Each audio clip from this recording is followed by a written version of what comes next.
Yo, yo, yo. Luke, can you hear me? What's going on, great brother? Can you hear me, good brother? Yes, sir. Yes, sir. Perfect. Yeah, What's Pam. goody? What's goody, my Also, peoples? little Pam's gonna be reaching out to you. She's gonna let you know what she need in regards, Okay. you know, what Okay. she need. Yeah, because All right, yeah. Well, I'll hit you up. I'll hit you up. Gertz, okay. Cole Porter, You say you're Gertz, gonna let me Cole know. Porter, All right. Devin Bell, Go Bernard get Thomas. go get some rest. On the mic, my brother Terence Bailey Sr. 8, Oh, and Buki also Brown, Blue, before you and start, Ron she Purdy. also said that she figured out the calls. So she want to let you, she want me to she want me to let you know right now. She figured out the calls Oh for yeah. you. Yeah. All right. Yeah, she That's figured it out. perfect, bro. Perfect. Go ahead, Blue. I'm sorry about that. Okay. No. That's perfect. That's perfect. Uh, um, Buki Brown, DFW Motivation, Ulysses Hayes, E. Skinner, Roger Hoolan, David Cristobal Sala, Willie Lowe, my brother. Just texting my brother Willie Lowe. Evan Kays, Ron, what's good? Chad Quinn Jr., Mr. Individual 81, Mac Tiny Independent Artist Promoting. What's good, family? D-Man Jr., what's up, family? Thought I had a lot more people in the chat than that. Salute to all my peopleizations, man. So I'm gonna cook with my brother Armstrong for the first 30 minutes. Then he's gonna put the link out. We're not gonna do over the speed limit. My great brother got to get up early to get his work in, man. Yesterday we went over the speed limit. We went to 3 hour and 10-minute mark again. So we will be doing this on time. I got to be respectful for my great brother's time and everybody else's time. So we will be on time. As you see, I'm here on time today, and we will be going no past 11:30 p.m. So just to let you guys know, 9:30 p.m. Eastern Standard Time, Monday through Friday, we will be on from 9:30 p.m. to 11:30 p.m. No later than 11:30 p.m. So make sure you guys tune in. The Great Queen Pam, she has figured out how to get the number in. You guys remember I had the number here when I switched to this version of StreamYard. I still see the number. I still have the number, but I cannot put it in. I can't have it. You can't call in. So Pam has figured that out. Blessings to the Queen Pam for figuring that out. I need everybody to salute the Queen Pam for you figured that out. So now, if you guys don't want to show my face, you know, you will be able to call in the show. So we're gonna have a very beautiful show. As you guys know, I warm up the day early in the day at 1:30 p.m. Eastern Standard Time. Tap in with you guys so I can rant. This evening, the evening shows we do with my brother Armstrong will be as a community. You know, obviously I will go on my rants, but it's going to be as a community. We will be opening the lines. This will be a daily thing, Monday through Friday. We will be coming on. Even if I'm late, Armstrong will be here. And if he's late, I will be here. We will make it our business to be here at 9:30 p.m. Monday through Friday, Eastern Standard Time. That's 6:30 on the West Coast Pacific Time. And that is 8:30 Central Time. So make sure you guys tune in Monday through Friday. Share the link. Let everybody know we will be coming on.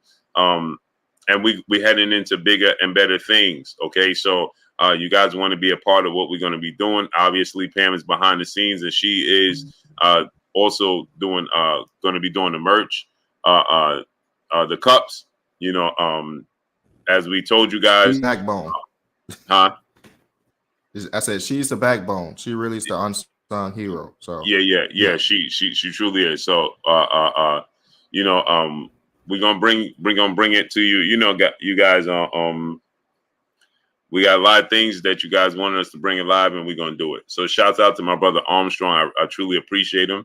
Shouts out to Pam for doing what she's doing. And in the future, Armstrong will have his own spin-off, his own channel. So we will be supporting that as well. And I will be featuring on his channel when he wants me to feature on. So we're going to be doing that as well. So we are going to grow this community. We are going to grow this channel. we're going to do many things. Also, my great brother Armstrong has a great idea about the clips. You want to tell them about the clips? Hey, chat. Y'all know that we are a family. So you know how I am. If I got an idea, I pitch it out there to y'all, and then y'all tell us how y'all feel about it. If y'all like it, it get put in a queue with everything else, and then trust me, it may not seem like we doing it fast enough, but we definitely talking about these things, right, Blue? We Yeah, talk about these absolutely. things more often than not.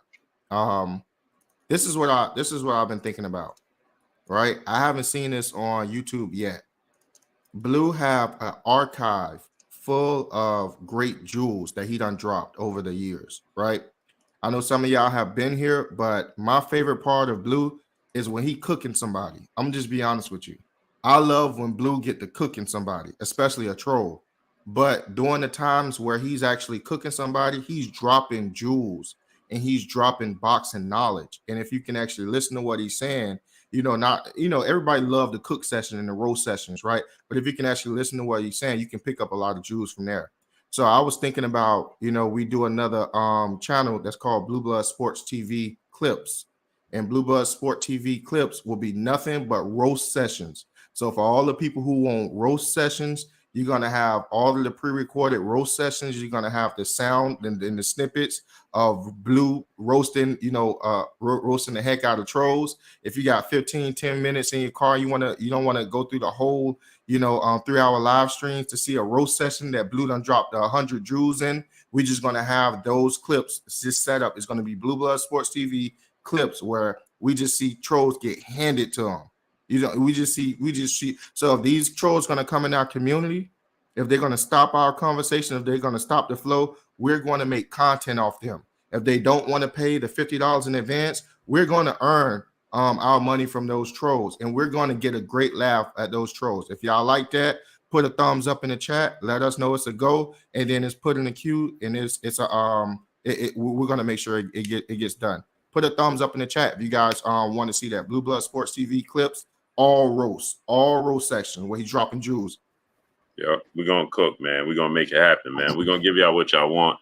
A lot that I put on my back by myself is just not possible to do by myself. You know what I'm saying? And so we're gonna build up the community.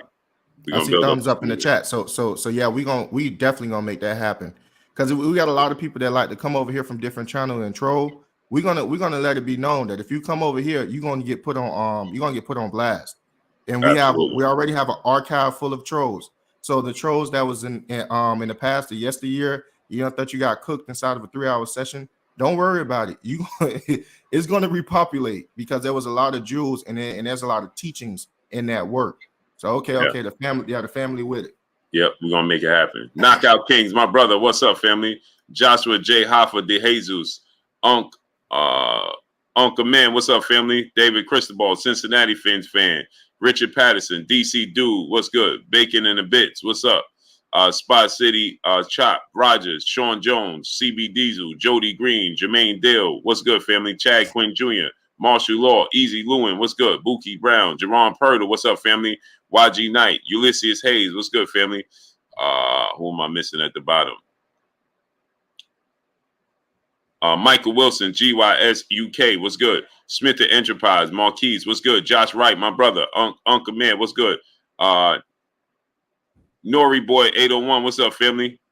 Antoine Jordan, what's good? Eric P, John Doe, what's up, family? F Lorde, what's good? Zerulis, Rafael 30 Deuce, JoJo Dancer 1976. Oh, you showing your age knowing that, boy. Mari to you, my great brother, where you been at? Antonio Gonzalez, David Clayton, what's up? Jerron Purtle, brother in the super chat, dropping that on the super chat. I look forward to both of you guys' growth and contributing to this elevation. Let's work. Oh yeah, we're gonna work, great brother. We're gonna work. We're gonna work. We definitely gonna work, man. So man, I can't wait. I'm excited. It's beautiful, man. It's a beautiful thing when we can grow. Young Nation, what's up, family? Third Simple NSU, Atif Collins, Smith and Enterprise. That's what I'm all about, growth, man. T. Scott, John Walker, what's good? Edge of 561, what's good, family? Bernard Thomas, brother in Super Chat. Blue, you think Terence Crawford went to the hospital after the fight? No. Hey, I was getting ready to say something I was getting ready to be out of the pocket, man. Midwest I was getting ready to be out of pocket, man. That would have went over. That would have went over terrible. Let me not say that. That was the stoop version of Blue. When you're on the stoop, yeah, New York people funny. Yeah, Y'all quick with. Yeah, I was just getting ready to say something very, very. People would have been like, "Oh man, bro, I was good." John J. Doe, Shamar Rasham Shalom was good. So anyway, topic at hand. Pop C, what's up, family? I need y'all to smash that like button, man. We have 300, and again, Armstrong will learn this when he starts his channel. Jermaine Green, what's good? I am the coach of TV, what's good? Trillion Dollar Dream Deuce, my brother, what's up? We see a different number as the content creator than you see. So I don't know what number you guys see, but I have right now 398 people in here, and we have 174 likes. Wipe your feet before you come inside. Ring the doorbell before you walk in my house. Get the likes all the way up, people. Let's work. Hey, Bernard Tom's brother in the super chat. Hey, brother, he said Blue is gonna say only to see. Hey, you ain't right, bro. You ain't right, bro. Hey, bro, you ain't. Hey, let me, cause bro, that ain't gonna go over well. Lahoma, Washington, what's good? Hey, bro, salute to you in the super chat. Gio James Khalil 98, what's good? Hey, bro, nah, let me keep. Hey, I ain't say it, man. I ain't say it. Southbound 3000 is Josh, was good. Texas was good. That was a good one. Hey, my brother.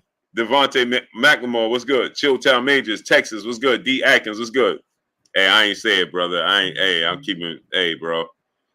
Oh, what's up, family? So anyway, topic at hand, right, is that Errol Spence and Terence Crawford are guaranteed to at least make $25 million a piece. Mm-hmm. At least $25 million a piece. Now, my question is, do all the content creators and all the people, the detractors of Terence Crawford and the detractors of Blue Blood Sports TV, Texas Rattled 1776, what's good, family? The detractors, Midwest, what's up? Happy Valley Farms, what's good? The detractors of Blue Blood Sports TV, the detractors of Terence Crawford, when I told you the fight wasn't happening and I told you the budget wasn't there from a network, right? Not the PBC, right, from the network, right? And everybody jumped to, oh, Terence Crawford outpricing himself. Terence Crawford is not smart. Fat Max Sacktown was good. Hey, when that number came out, A-side, when the number came out that there was a $50 million pot on the table, 25 guaranteed to both fighters. Just incredible. What's good? Eric P was good. They said Terence Crawford was out his mind, didn't they? Yeah, 1,000%. Well, guess what, Armstrong? They both got 25 million at least a piece. So that means that Terence Crawford wasn't as not smart as you thought he wasn't. He wasn't pricing himself out because he saw the bigger picture. He knew how much money they was going to make. And now my question, Armstrong, is this. Now we hear this news. Why isn't it going viral? Because the minute that we heard Ryan Garcia made $30 million, right? It went viral. That was a good one. Right? Am I making this up, A-side? Yo, that's a valid point that you just brought up right now, Blue. That is a valid point that you just brought up. Matter of fact, from my understanding, from Tank and Ryan fight, only Ryan numbers was exposed. Only Ryan number was praised. Was revealed. Exactly. I don't even think they tried to guesstimate Tank's numbers. Right. I doubt it. And it seems like every time it comes to shining a light on the successes that our fighters have, we tend to shy away from that as a community. And I want to hold us accountable, to this. We tend to shy away from what type of feats that they reach, and we tend to always throw up, whenever they fall short of something, and they get the biggest light. Just like you had said yesterday, that they was texting you about this doctor, but then you have another doctor that comes out and it's credible as him, cite, his credentials, nothing. And to me, that's big news. $25 million is nothing to sneeze at in no by no stretch of the imagination. But this is my first time actually hearing those numbers confirmed. I'm also hearing other numbers. I don't know if you heard this. I'm also hearing other numbers of 650,000 possibly sold a pay-per-view. I Those consider are that a domestic. success. That's domestic. That's domestic. Okay. Okay. I consider that a success. I wanted it to do 1 million, but I consider that a success. And I think that those are great numbers. I wanted to get your opinion on that. What did you think about the 650,000? And I want you to kind of like bring it into full circle with what you think about with the 25 million that you was alluding to earlier. Yeah. So I think that those domestic numbers is going to raise. Like I said, I think it's going to round out and end up being about 850,000 in total. You said that. Yeah, in pay-per-view buys. And they grossed over 50 or 60 million, whatever it is. That's going to guarantee both of them to see 25 million apiece. And that's not even back-end money that everybody talks about with the PBC. Shouts out to Al Heyman and the PBC for endorsements, back-end money, all this money that they get on the back end. Right? So shouts out to him for getting them that. So they're gonna make well over $25 million. But when Terence Crawford stood on his square and said, "Hey man, I'm worth more than that," everybody condemned him. But now he gets the money he was looking for, the fight he was looking for, proved he wasn't scared, and the victory in the manner in which he won on top of it. 1,000%. His attitude in the way that he approached negotiating for this fight was eerily similar to how he had actually fought inside of the ring.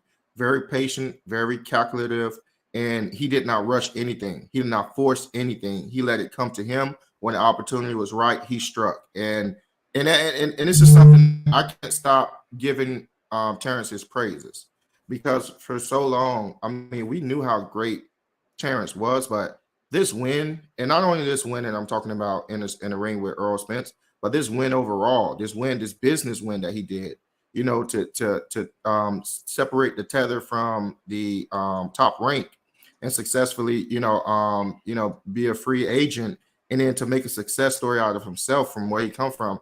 I mean, Terence Crawford really need the praise, and we really need to big him up, right now more than ever. This needs to be known as the Terence Crawford era. I think that that's more than appropriate to say that right now. And yeah, those numbers came out. I'm gonna be the first person to tell you right now, Blue, I did not want to hear that last year from you. I'm one of your favorite. Listen, you're one of my favorite people. You're one of my favorite people to talk to. You're one of my favorite people to listen to. I consider you a brother, a mentor, all things above. But when you said that Terence Crawford and Errol Spence is not happening in 2022, I wanted to turn it off. I didn't want to hear it. I didn't want to hear it because I was so hurt. I wanted the fight to happen at that time. But then when you had broke down why you thought that it wasn't going to happen, it made sense. All the PBC fighters, the major fighters at least, fought only one time that year. We started to see a trend. I was like, he's making so much sense. But at the point in time, I got so many feelings. You see what I'm saying? So many emotions involved into this fight that I wanted to happen last year, but it didn't happen. And everything came into fruition. I also want to give you your flowers now. You was 1,000% right. You made a prediction. It was dead on. And I think that a lot of people will eat crow when they're talking about you. Like I said, I never said that you was wrong. I just didn't want to hear what you had to say. A lot of people asked, I saw the chat. How do you know? You don't know what's going on in that boardroom. You barely even know such and such. You think you're more important than you are. I've seen all those comments. I've seen it.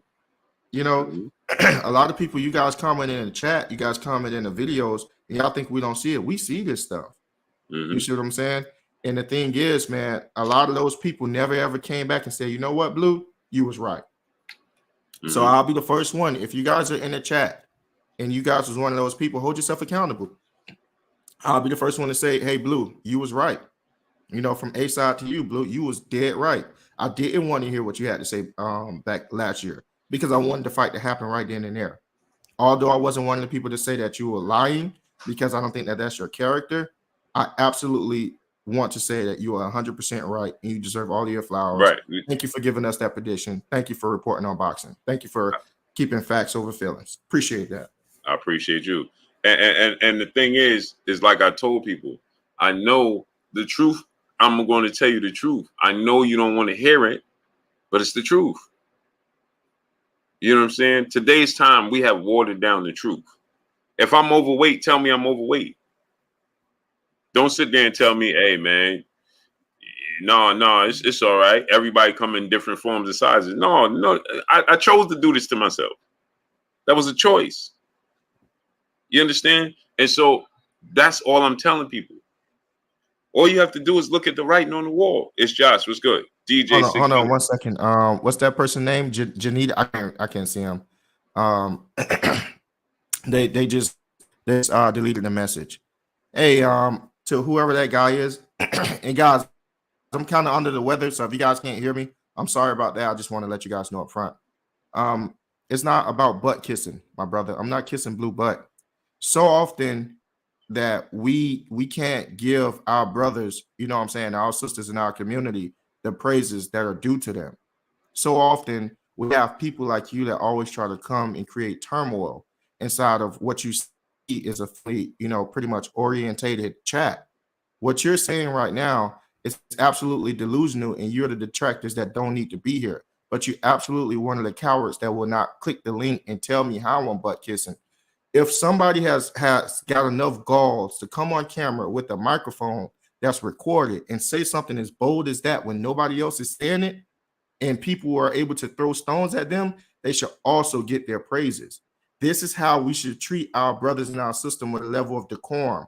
You will say that about blue, but I'll be hard pressed to see you say that about other groups of people. I'll be hard pressed to see how much gall you have to go and check those other people. Mm-hmm. This is what we need to do. My daughters is growing up. They need to see black men respecting other black men. They need to see us in leadership and power roles. They need to see us where our fellow brother is coming from, and in us having a conversation. We don't, even if we disagree, there's a way to have a certain level of decorum. This is what you're not used to seeing. So whatever is not is in chaos to you, it looks like it's soft. It looks like it's butt kissing. No, you just in a state of toxicity that we don't need here, great brother. And anybody else think like that, y'all can get out of here. Because if anybody else is going to come on here, you're going to be bold and make a claim. Every time somebody came on here and said a fight was going to happen and the underdog was going to win, and I said no, they got back on, because that's what type of person I am. So no, it's not butt kissing. We don't need that here, and we'll appreciate if you exit the chat. Go ahead, Blue. I just want to let that be known.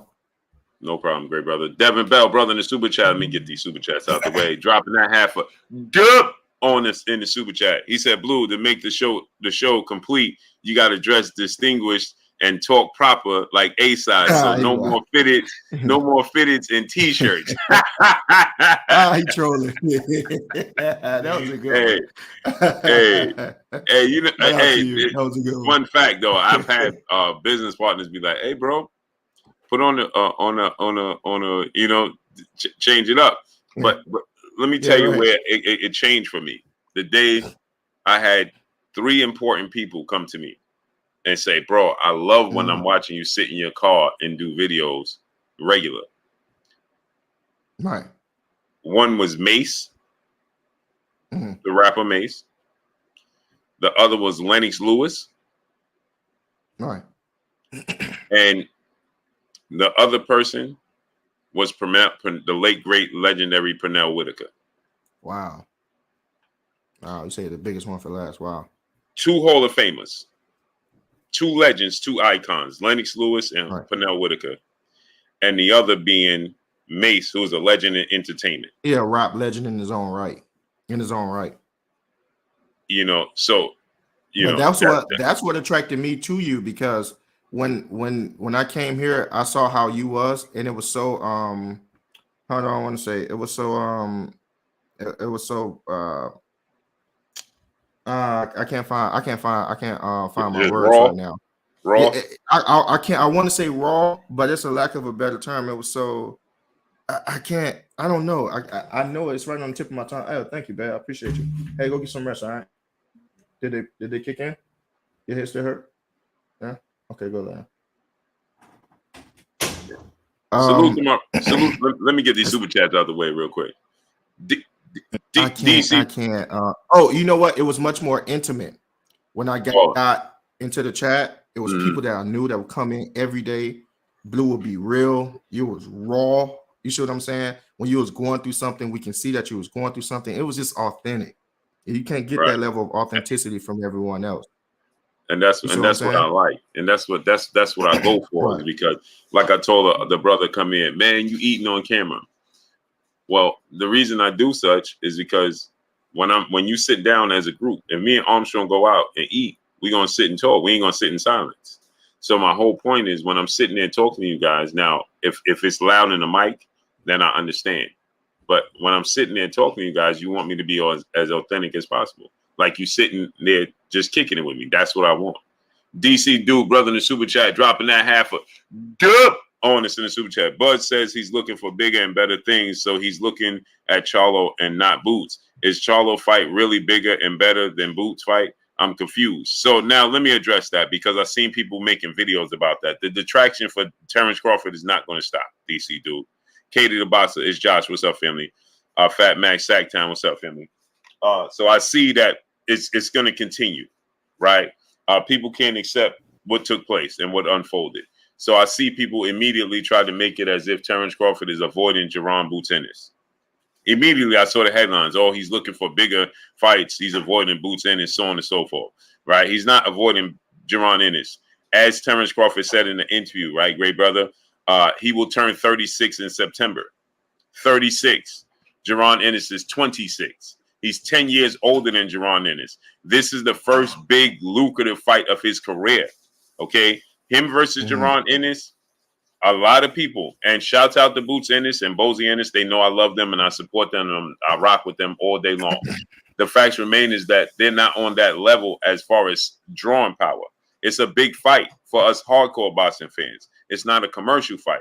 Terence Crawford wants to pick up as much commercial fights as possible before it's all said and done.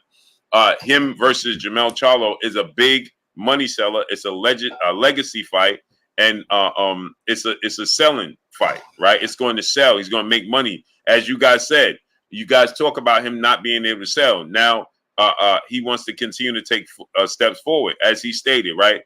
In that interview, A-Side, he stated that there is no other bigger name out there that can match what me and Errol Spence did, but I'm looking for a name to come close, meaning Jamel Charlo fight, right? It makes sense. And it makes sense to what he's saying, right? He wants to try to make the fight with Jamel Charlo. That's a big fight. That fight to sell is a storyline, right? He said the only other guy out there that I can secure after that, it would be a Canelo Alvarez fight, and I don't see me and him fighting.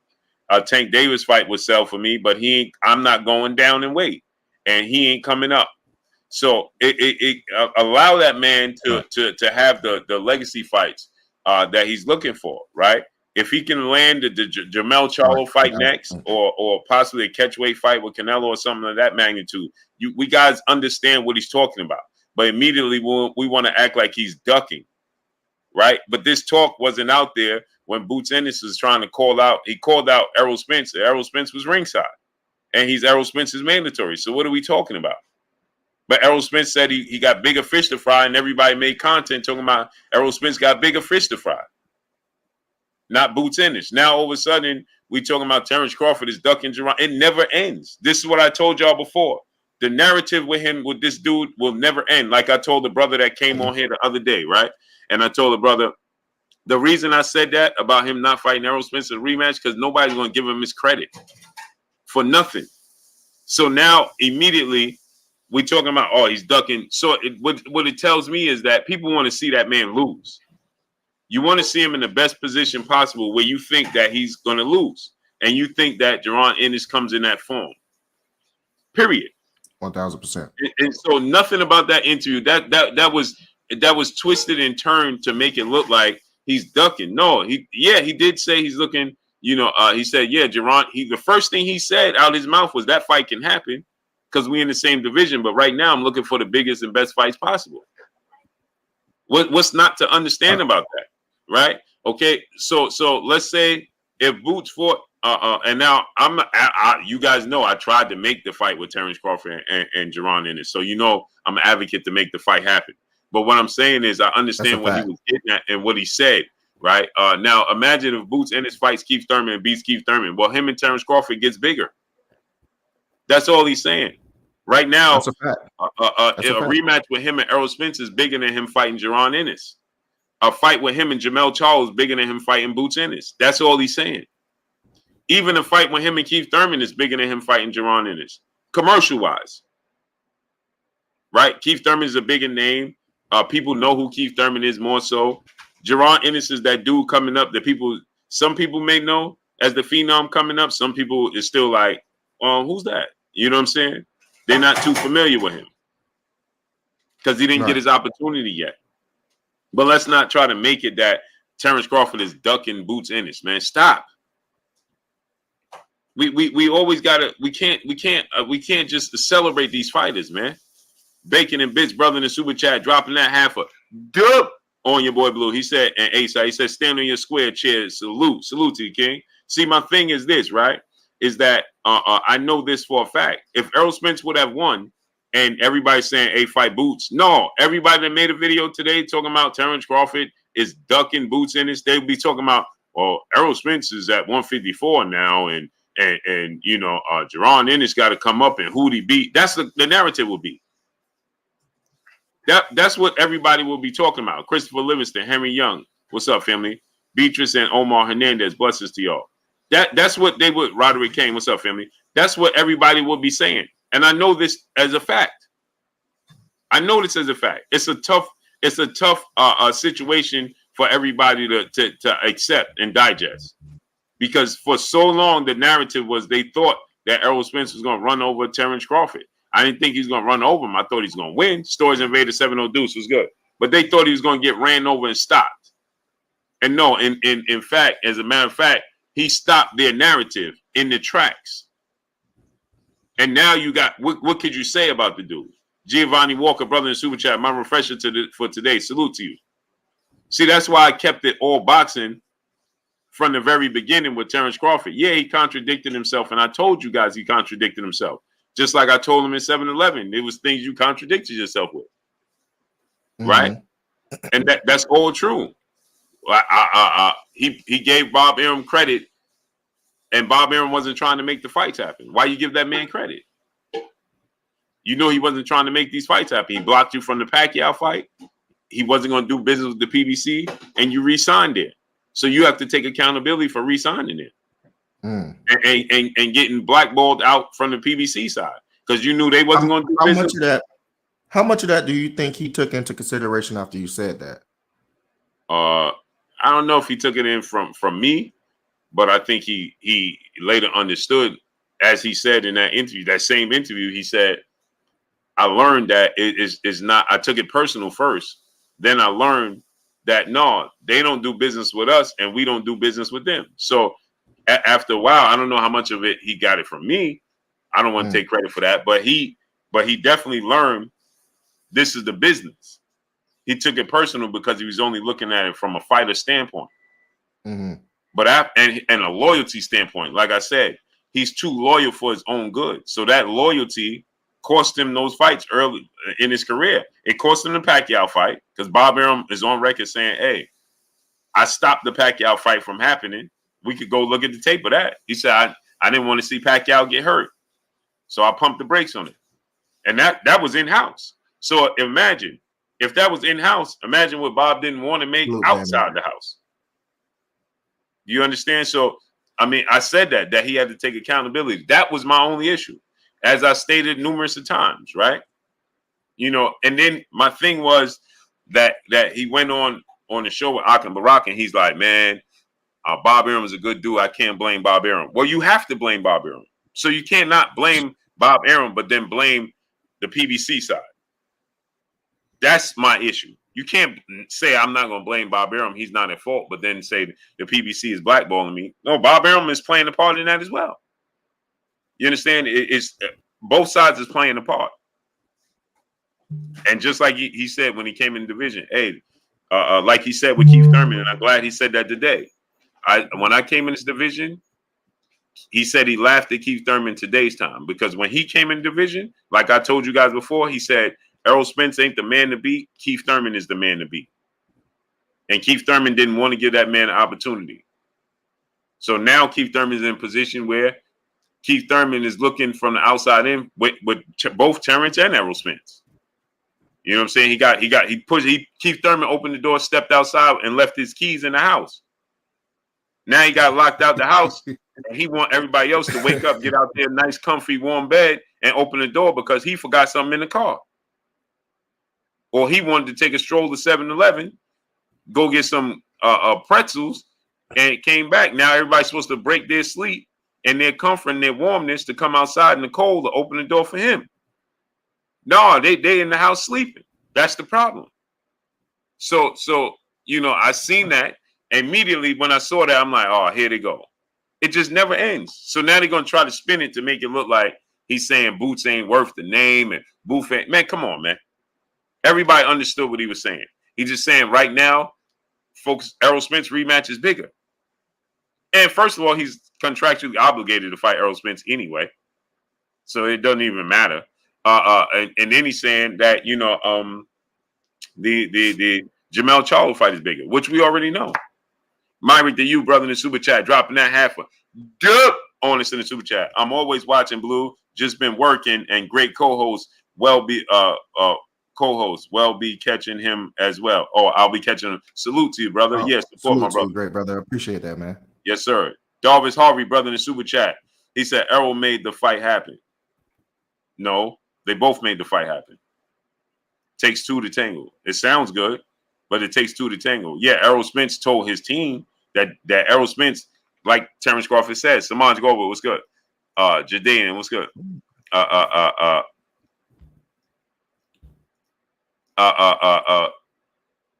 So Errol Spence is the A side. Terence Crawford understood that. So yeah, Errol Spence put his foot down with his team that didn't want to pay Terence Crawford. Terence Crawford still went over to the PBC, so they both made it happen. Errol Spence sacrificed some things for sure, like the coin toss. There's some things I'm like, all right, like you could have just gave that to Errol, but whatever. Right? Like Terence Crawford said, there were some things, and he's appreciative that there were some things that Errol Spence was uncomfortable with doing, but he did it, and there were some things he was uncomfortable with doing, but he did it. So they both made the fight happen. I think they both made the fight happen. I think it took. This is one of the fights where it took both of them to compromise. Right, and Errol Spence, what Errol Spence did do was go to his side because he's the A side and his side control everything. Mm-hmm. He went to them and said, "Nah, bro, make it happen." You know what I'm saying? As the leader on his side, he said, "Nah, Kim, keep it moving." You know what I'm saying? Let him go. Let's make it happen. That's what Errol Spence did do, for sure. Give him what he wants. He sacrificed some things. For sure he did that. I'm sure the split is more than what Errol and the team wanted to give Terence Crawford, but he gave it to him. But at the end of the day, Terence Crawford was right because they didn't think this fight was going to sell. And it's 100%. Sold. And it's sold. And now look, Terence Crawford got the money he was looking for. He proved his point. Errol Spence still got the $25 million that he was looking for. Plus, they both eating. They both gonna eat. So it don't matter. You can say, well, Errol, because I saw the Queen say Errol gave an arm and a leg. Well, it don't matter. Floyd gave an arm and a leg to Manny Pacquiao because he initially only wanted to give Manny Pacquiao $50 million. He ended up giving Manny Pacquiao $150 million. Now let that sink in. That's what happened when you dare to be great. Right. Floyd didn't want, he offered Manny a guaranteed purse of $50 million. Manny turned it down. What did Floyd say? Man, he ain't smart. They doing this, they doing that. He was smart enough that he got $150 million. It worked out for him, didn't it? Gerardo Valencia, brother in the super chat, dropping that Cinco on us in the super chat. What's good, Blue? Salute to you and that fight. Hat off to both fighters. Facts. So they said that Terence Crawford wasn't smart. He was outpricing himself. Well, you still think he's outpricing himself? Shogun 76 was good. Happy Valley Farm was good. St. Cyr, Jason Kelly was good. So guess what they're gonna say, right? Barber Talk 1-on-1, B Main was good. The 89-831 DJ Salute, Worship Maya was good. Egypt. Black Venom Carnage, what's up, family? Jody Green was good. Jude B was good. Punch Drum 412. Hey, everybody, take a moment and smash the like button really quickly. Man, we if should you have came 500 inside, likes. and if you just got inside not too long ago, Yeah, we should have please 500 likes. take a moment and smash the like button, and then come right back into the chat. I appreciate you guys. Thank you. Yeah, baby. Yeah. TR, brother in the super chat, dropping that Cinco on us in the super chat. Nah, Blue said Crawford should consider 70-30 and dare to be great, like Devin. Nah, Blue said Crawford should consider 70. I never said that. What I said was, I never said that he should take anything. Creed's boxing was good. I never said Crawford should take anything. What I said was Errol Spence was the A side. I said that Floyd Mayweather took a 70-30 split, right? But even that 70-30, 80-20, Terence Crawford, Errol Spence told you that was a joke. I never even said that was realistic. I said 60-40 would be suffice. But who am I to tell you what he should and shouldn't take? That's what I told you. I never said he should take 70-30. No, I gave you examples of fighters that did take 70-30, daring to be great. Right? I said it's not outlandish. What I did say is I'm not in the business of telling Terence Crawford what he should and should not take. But Errol Spence is the clear A side, is what I told you. Addison Pinckney was good. And Errol Spence should get a bigger share of the pie. That's what I told you. I never said that he should take in a specific number. No. Raul Garcia, brother in the super chat, dropping that half a dub on us in the super chat. I agree with what Paulie said on the podcast. Canelo is ruining it for boxing because he doesn't want to fight Benavidez. We could have had both fights, Canelo versus Benavidez, Crawford and Charlo at 150. Exactly, man. That's 1,000% correct. I agree with that 1,000%. Yeah, he messed it up. AK Crowder, like what's up, family? King Ohio Boxing, Tony Street, what's up, family? Christopher Grant was good. 1,000%. I said that earlier. Didn't I say that earlier? That, hey, if Canelo should be fighting Benavidez and he muddied the waters. Maya Egypt, peace of bless, Queen. Sid Smith was good. Mike J, what's up, family? He muddied the waters, A-side. Band up, what's up, nephew? I'm not gonna lie, Blue. It's just a boxing fan in me. I mean, it's completely optimistic and fantasy. If Charlo wins and he becomes 2 times undisputed, and then you have Bud 2-time undisputed, and they fight, oh my God. That's a crazy story that they'll be able to write. Yeah, but the problem with that, Blue, that marketing piece is going to be so good. Yeah, but the problem with that is that won't happen though. Rodriguez Jackson TV was good because Canelo is going to have a rematch clause. Yeah, I know. That's why I said it's just the hypothetically. Fan in me. Yeah, hypothetically, you get what I'm saying? It sounds good. Yeah, hypothetically, I want that. So I want that so much. Yeah, that's what I'm saying. Exactly. Hypothetically, if Jamel Charlo beats him, comes back down to 54. But again, the politics has ruined it as well. Because remember, Jamel ain't even undisputed no more. Oh, because is he recess? No, they just stripped him on the WBO. Tim Tszyu is the WBO champion now. They elevated him to the super champion. He's the champion. But he was undisputed. I'm just saying. Yeah, I mean, the storyline would be that'd be awesome. The storyline would be beautiful if we had two division undisputed champions. But if you give Terence Crawford the opportunity, Tall Boy Slim was good, to fight for the 3rd weight class that Jamel is defending him, trying to stop him. Yeah, that would be huge. Undisputed. Oh my God, that'd be crazy. And they ruined it, man. Nah.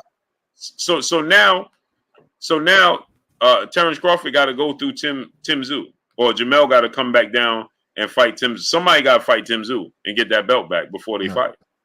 Sakari, what's up, family? Or they gonna fight for unification bout. I mean, they still don't have to fight for undisputed, but it kind of takes away a little bit of the luster. Yeah, it takes away it takes away some of the some of the glare. It just takes not glare. It takes away some of the glitz from Yeah, it takes some of the momentum, like and the luster from it is gone. And then think about this, right? The luster, that's what I was looking for.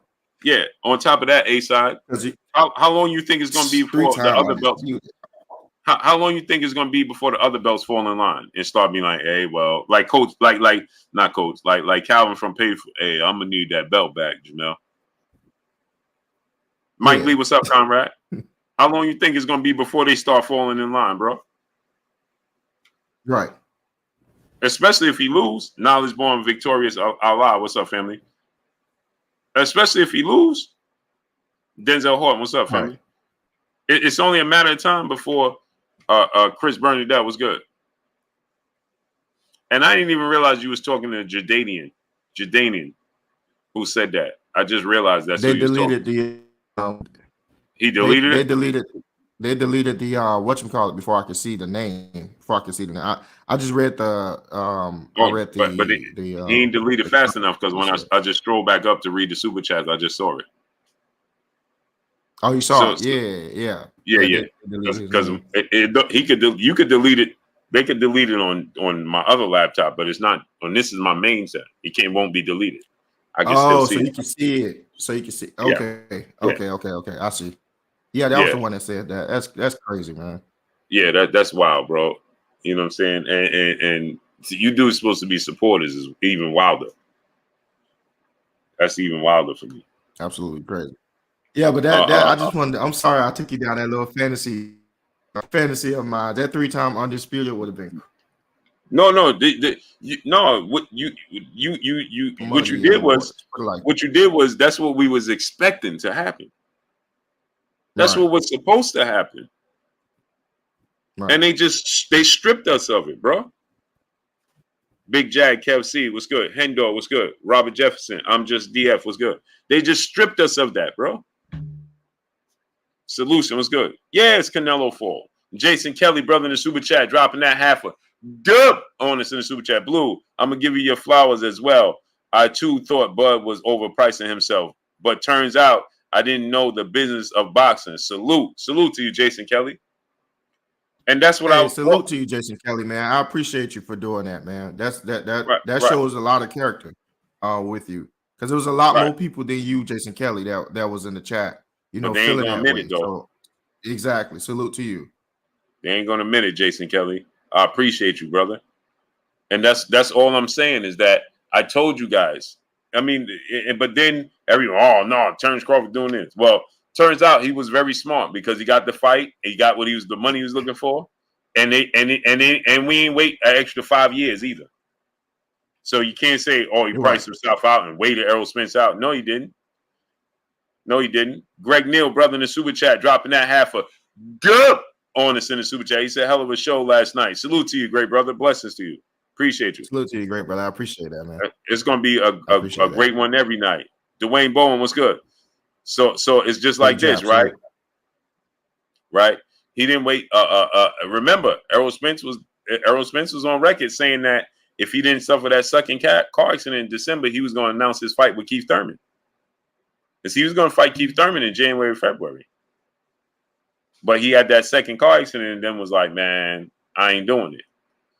I don't want to risk it. Prince H, brother in the super chat, dropping that Cinco on us in the super chat. He said, have y'all talked about the women beater? LOL. Who's that? What's he talking about? Prince H, I don't know who you talking about. Who you talking about, great brother? Yeah, fill us in. Yeah, I don't know. Derek Gordon, 16 deuce, big J. Cole when I seen him. I thought I took a quick glance and I thought it was J. Cole. And Sakari? Yeah, Sakari. Yeah. His story in the boxing was good. He said, listen Thurman to versus this. Shield. That's what he's saying. They never talked about fighting. Shield No, he's talking about Keith Thurman said he would accept it. But it got to be an exhibition. He wear big gloves. She got to wear headgear, and he'll only used his jab. That's what he said. Historian of boxing. Now listen to what he says. Can you stop going after Crawford in your titles with question marks?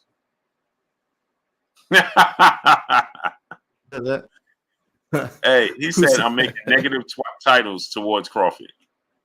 Bro, I mean, what grade did you stop school, bro? Quincy Bart, what's up? What grade did you stop school, brother? You confusing me. Tony Street, President Jafar, what's up? I'm confused, brother. Well, what was it? Did you stop? Did you stop in grade Neverwary? You never got there? You never even started grade school? Sakari, brother, in the super chat, dropping that Cinco on us in the super chat. The powers that be don't want a 3-time black undisputed fighter. Let's be real. Oh, man, boy. Oof. Imagine that. Young Pharaoh, J. Pity City, what's good? What? Imagine that. Imagine that, Hey, Sakari, they trying to hold it up for Inouye. They trying to stop it for Inouye to hurry up and catch up. Yeah, that's what they're trying to do. They trying to hold it up. They trying to hold the helms for Inouye. Hold on, wait. Yeah. Come on, Inouye. Hold on. Hold that thought. Hold on. Come on, Inouye. You can do it. You can do it, Inouye. Yeah. It's wild, man. Oh, man. They done completely sidetracked. Man, Sakari, I'm sorry for taking you down there that road, man. I just get giddy just thinking about 3-time undisputed, man. You talk about 2 black brothers, and if any one of them do it, they'll be 3-time undisputed. Oh man, like that just do something to me. So you know how big I had to take y'all down. You know how big Jamel. Hey, first of all, listen to this. Marky Dan 123, Joshua Wright, what's up, family? Naeem Amir, what's good? Hey, A-Side. Do you know how big the storyline? Derry James trains Jamel Charlo. Jamel Charlo is obviously close friends with Errol Spence. It's like fighting brothers without fighting brothers. Right? That's the closest thing you could get to fighting brothers without fighting brothers. Charles Edward Cheese, what's up, brother? CB Sports TV, my brother in the building. Just think about that storyline. He gets the opportunity, and Derry James gets an immediate opportunity with a completely another fighter to dethrone Terence Crawford. Terence Crawford gets to go up. Right? You think about that? But here's the flip side to that. Blue, here's the flip side. Terence Crawford beat both of your sons. Yo, but that A-Side. But listen what I was just getting ready to tell you. Listen to this scene I was getting ready to play in your head. He came in there and took. Hey, imagine this. He come in there and take all. And he came in Derry James' gym and take everybody's belt. Just think about that. Crazy. He come in there gym and take 7 belts and 2 Ring magazine belts. Give me all these. Yo, wait. You know what? You know the storyline? That'd be a sad gym. You know how quiet that gym would be. Hey, but on the flip side of that, right? A-Side, Lauren Anderson, what's up, family? Where you been at? Imagine the flip side. Imagine Jamel Charlo be like, hey, bro, you know what I'm saying? You was messing with my bro. Errol Spence is bigger than him, older than him, but in the sense of size, he's bigger, right? Say that last part again. Say that last part again, Blue. Imagine the storyline where Jamel Charlo beats Terence Crawford. Like, bro, you came in here messing with my little bro. Now, Errol Spence is older than him, but just in the sense of size and matter. You understand the storyline? Right. Wait, what division? Yeah. And Terence Crawford was talking wild to him. Andy Main, what's up, family? Man, come on. Christopher Gant, what's up, Ray brother? We won't be able to lose with that storyline. That storyline is a great it's a great sequel to the first one. It is great. Exactly. This is a great spinoff. Like it's Jason Kelly just said. It's perfect. It's perfect. Like Jason Kelly just said, it's going to be a Rocky IV storyline. Exactly. Without somebody. Without a shadow of a doubt. Yeah. Without a shadow of a doubt. Yeah. No. I didn't know about. I don't know about. I don't know about Shane Mosley. I know Anthony Joshua said that wasn't Errol Spence in there. Shane Mosley said that he didn't get his head off the line. You know, Shane Mosley was kind of all over the place. He was, when he said it, he was kind of like all over the place. He was like, Ed Morning was good. He was like, he don't have no defense pretty much. He don't get his head off the line. He get hit, but he couldn't make adjustments because he ain't had no energy. It's like, wait, which one is it? I'm confused. Like, Shane, what are we talking about? $1 Trillion Dream Deuce, brother, in the super chat, dropping that half a good on your boy Blue and A-Side. He said, you took a lot of help with the BLK Prime fight, but I paid for it in the strength of you, and I'm a supporter of BLK business, black business, and I understood the fight wasn't happening in 2022. Here. So many broken friendships, shaking my head. All facts. Same here. All facts. All facts, $1 Trillion Dream Deuce. For nothing. All for nothing, great brother. All for nothing. But no, it was for something. It was to wean out those ones, bro. That's what it was. That's what it was, bro. You know what I'm saying? We got our hardcore fan base here, our hardcore family here that stood on their square, didn't switch up on us. Yeah, but who was fighting? But who was in them chats fighting? Right. Boy, that was a time the family had to band together because there was a lot of fighting. Yeah. Historian of boxing. This is what I'm going to do. I'm about to give you an ultimatum because I'm tired of you talking in the chat. So you got 5 minutes because Armstrong getting ready to start his own segment and we getting ready to send out the link. So now I'm going to personally send you the link. And you come on here with your face showing. And let's me and you can talk, right? And the loser drops $100. If not, I'm going to block you for good. Which one? You only have 2 ultimate. I'm not leaving you alone, brother. Sham B 508, what's good? Brent Lawson, what's up, family? So I'm giving you and don't try to disappear, brother, because you can't disappear from me. I'm the content creator. All I gotta do is stroll up and I'm gonna block you. So I'm gonna ask you a question. So don't try not to answer as if I don't see you. You hiding behind a twig and you weigh 400 pounds. I can see you. So I'm asking you, great brother, right? Now, what's it gonna be? And then Fred Natera was good. Even if you lose, right? He said, I'm a historian. A historian don't know nothing about business. What that got to do with business? Me all day 73 was good. So I'm going to ask you again, great brother. Are you taking the challenge? You come on here, you show your face, we have a conversation, or, and the loser, and I'm going to do you one better. All you got to drop is $10. You ain't even got to drop $100, $50, or nothing. TBF Furbo, what's good?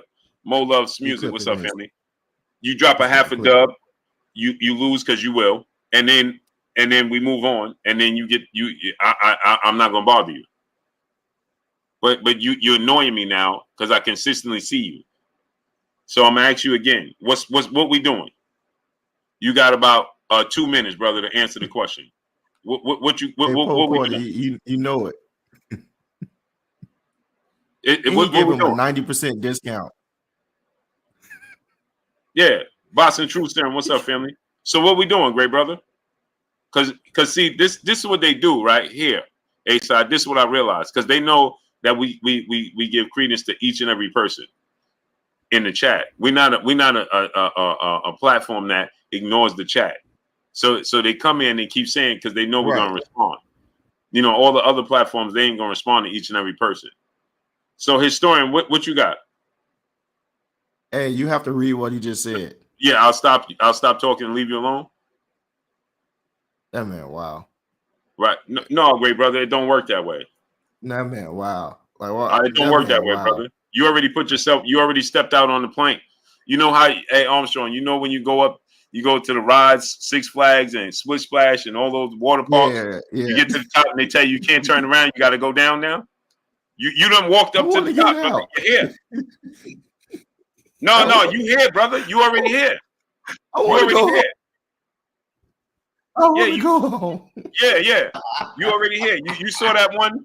Hey, A-Side, you saw that one with the kid in the chute. Him and his father, he begged his father, let me go to the top. I want to go. The father's like, you can't go up there. You're not ready for it. No, I gotta go. I gotta go. As soon as they stepped in the tubes, he's banging on the tube. Dad, let me out. Let me out. And then the floor drops and he just goes. No, bro. No, bro. No, bro. No. Lauren Anderson, brother, in the super chat. You got 1 minute, brother. No, brother. You went too far. You went too far, brother. There's no sorries and none of that, bro. You either gonna come on here and show your face and answer the challenge. Oh, man. And guess what? I'm gonna do you even one better. You don't even gotta give me $1, but you gotta come on here and you gotta speak your piece with your face showing. You don't gotta give me a single dollar, not a cent, not a rat cent. Lauren Anderson, brother, in the super chat, dropping that Cinco on us in the super chat. He said he couldn't make adjustment because that piston stayed in his face all night. Bud is the Texas body snatcher, and he putting that work in. Nah, bro. Hey, Blue. Nah, bro. Hey, Blue. How you said your mom did the face when you failed gym? What you say she did? How you did? How you did it? Hey, that's bro. I'm telling you. No. Dudes be coming on and they just be getting ridiculous, bro.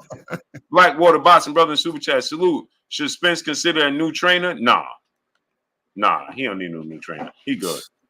I've seen people talking about new trainers. I'm not one of those people that feel like he need a new trainer. I just feel like they can make adjustments. They know each other all too well. I'm not one of the people that feel like he need a new trainer. I'm not one.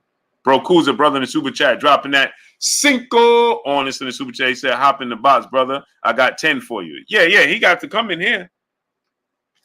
What's it going to be, great brother? Because I'm about to send out the link and we can ready to move on. So what's going to be? I don't see him no more. I see him. No, he ain't going nowhere. Hey, Frank, facts. He talking about, I didn't. Blue said that yesterday killed me. See, look at him. Look at him. They think they could hide. No, they can't hide. Bro, you can't hide from me. I'm the content creator. Cocky car guy, L Swan. What's up, family? Hey. Oh, man, that's crazy to me. That's crazy to me. Hey, Devin Bell, I kid you not, I failed gym. Motivation 317. What's up, family? Hey, check out this shirt, though. Hey, wow. My wife had bought me this shirt. What's that? Muhammad Ali. I'm gonna send you a Tupac shirt. I ain't wearing it. See a Tupac shirt. I ain't wearing it. I'll see it. I'm gonna save it as a collective. Doing the Humpty dance. Yeah, you heard me. I'm saving it as a collective item. Hey, you never wear this shirt. It's just collecting. It's collecting dust.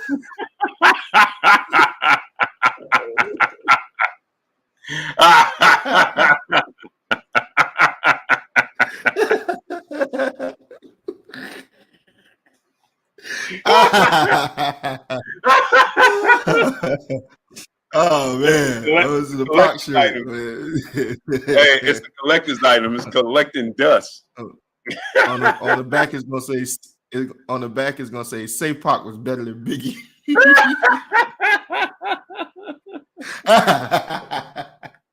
I'm being here. Don't put that onus on me.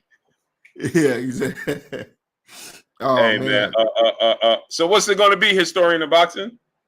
And you got the nerve to have Kurt Anderson name. On top of that, that just made me even more mad.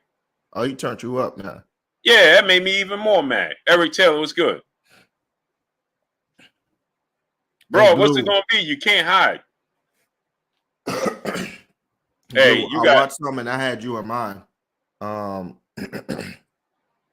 want to find a name. It's it remind me of you, man. I want you to take a look at this. Look at the first 2 episodes. Just give me the first 2 episodes. And if you don't like it, I won't recommend nothing else to you. But I saw this and I thought about you. I saw this and I was like, yeah, Blue will know about this. Now, we ain't done with you, historian boxing too. I'm just talking to Blue on the side. We're waiting on you to come in. Yeah, you got to do something, bro. I'm gonna find it. I'm gonna let you know. All right. Dave G Stacks, what's up, family? Mook the Villain, where you been at? Jermaine Gant, what's good?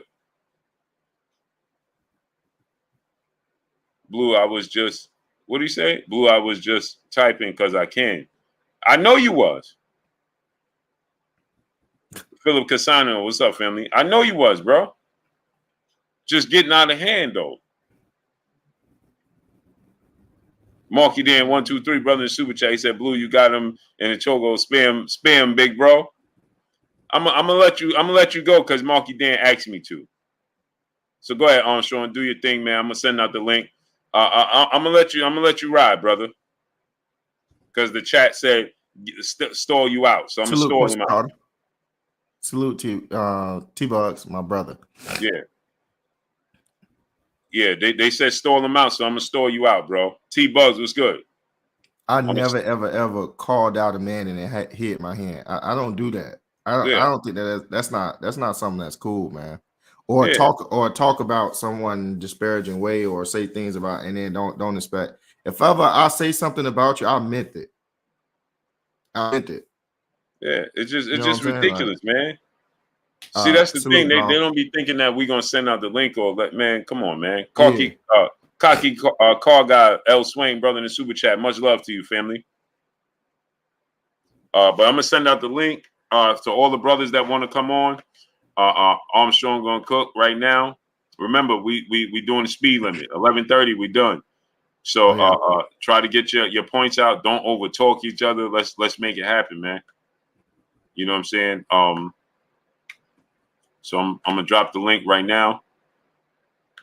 Yeah, man. I don't even like to do that. It just gets ridiculous. Don't put that jacket on me, man. It's ridiculous, bro. Never have I ever done that. A-Side, do your thing, Ray, bro. Sure thing. First thing we want to make sure goes on. And guys, if you guys can't hear me, I'm under the weather a little bit. So just let me know you can't hear me. I'll repeat myself. First thing we want you guys to do is to make sure that when you do come in, to make sure that you respect each and every last person up on the panel, as everyone deserves respect. When you're talking, I'm going to make sure that you get your chance to speak and that we can hear your point.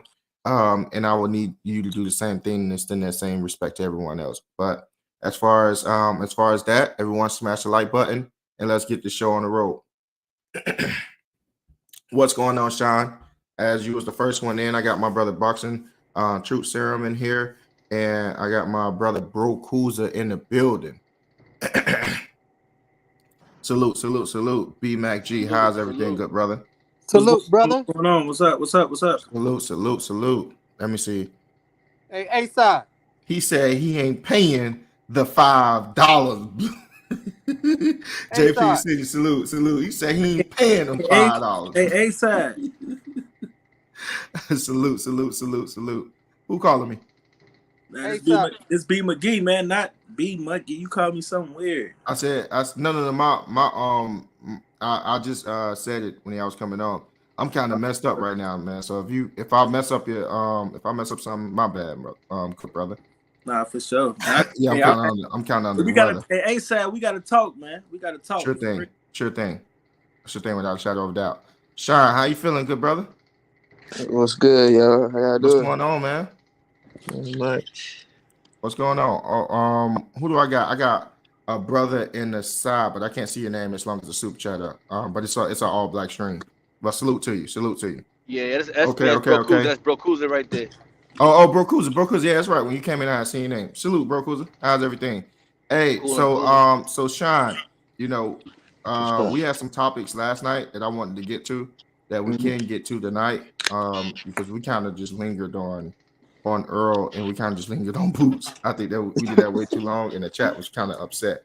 So if y'all want to talk about what we've spoken about tonight, y'all can very briefly, and then we'll just move on to the different topics. What you thought about tonight, Sean? What was your opinion? I didn't get to see. I just got in like 10 minutes ago, so I don't know. You gotta let me know. Okay. Well, it's pretty much about it's the title was in and of itself, 25 million guaranteed apiece.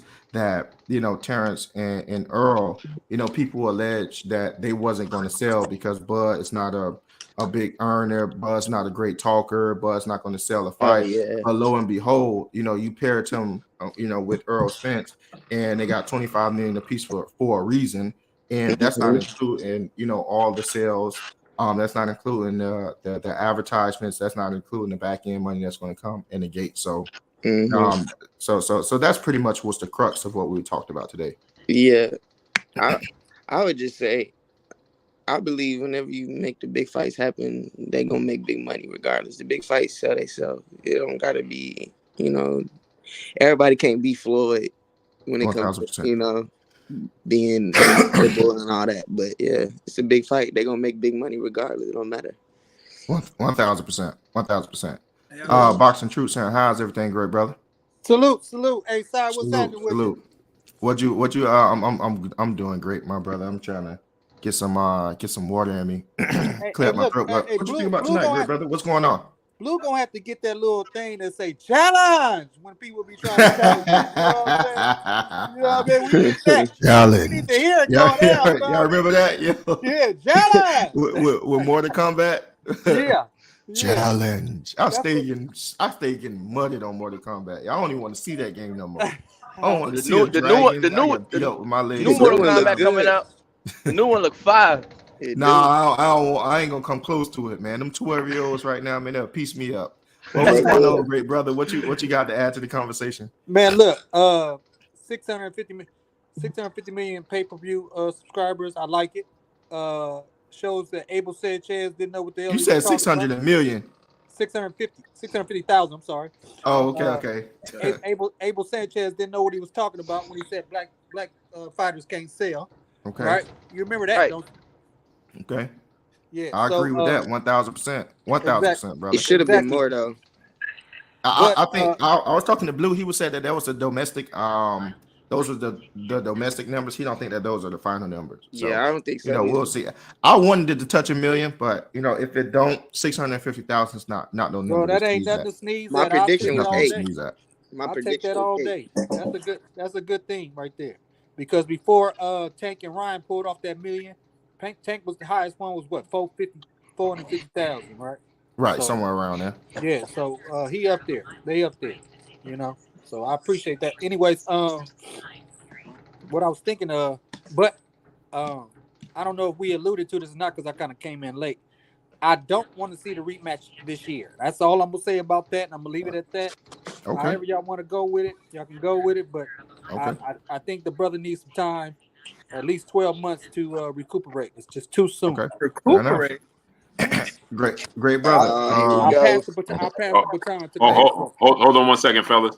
Jay Petty City, brother in the super chat, he said he ain't paying the 5. Martin Long ain't paying the 5. J for J, brother in the super chat, dropping that half on this in the super chat. Blue, don't call me crazy, but what if Jamel beat the heck out of Canelo, go back down to 54 to challenge Bud? Imagine that press conference. That's what I was saying. But the problem is, first of all, if he could beat Canelo Alvarez, but there's going to be a rematch clause.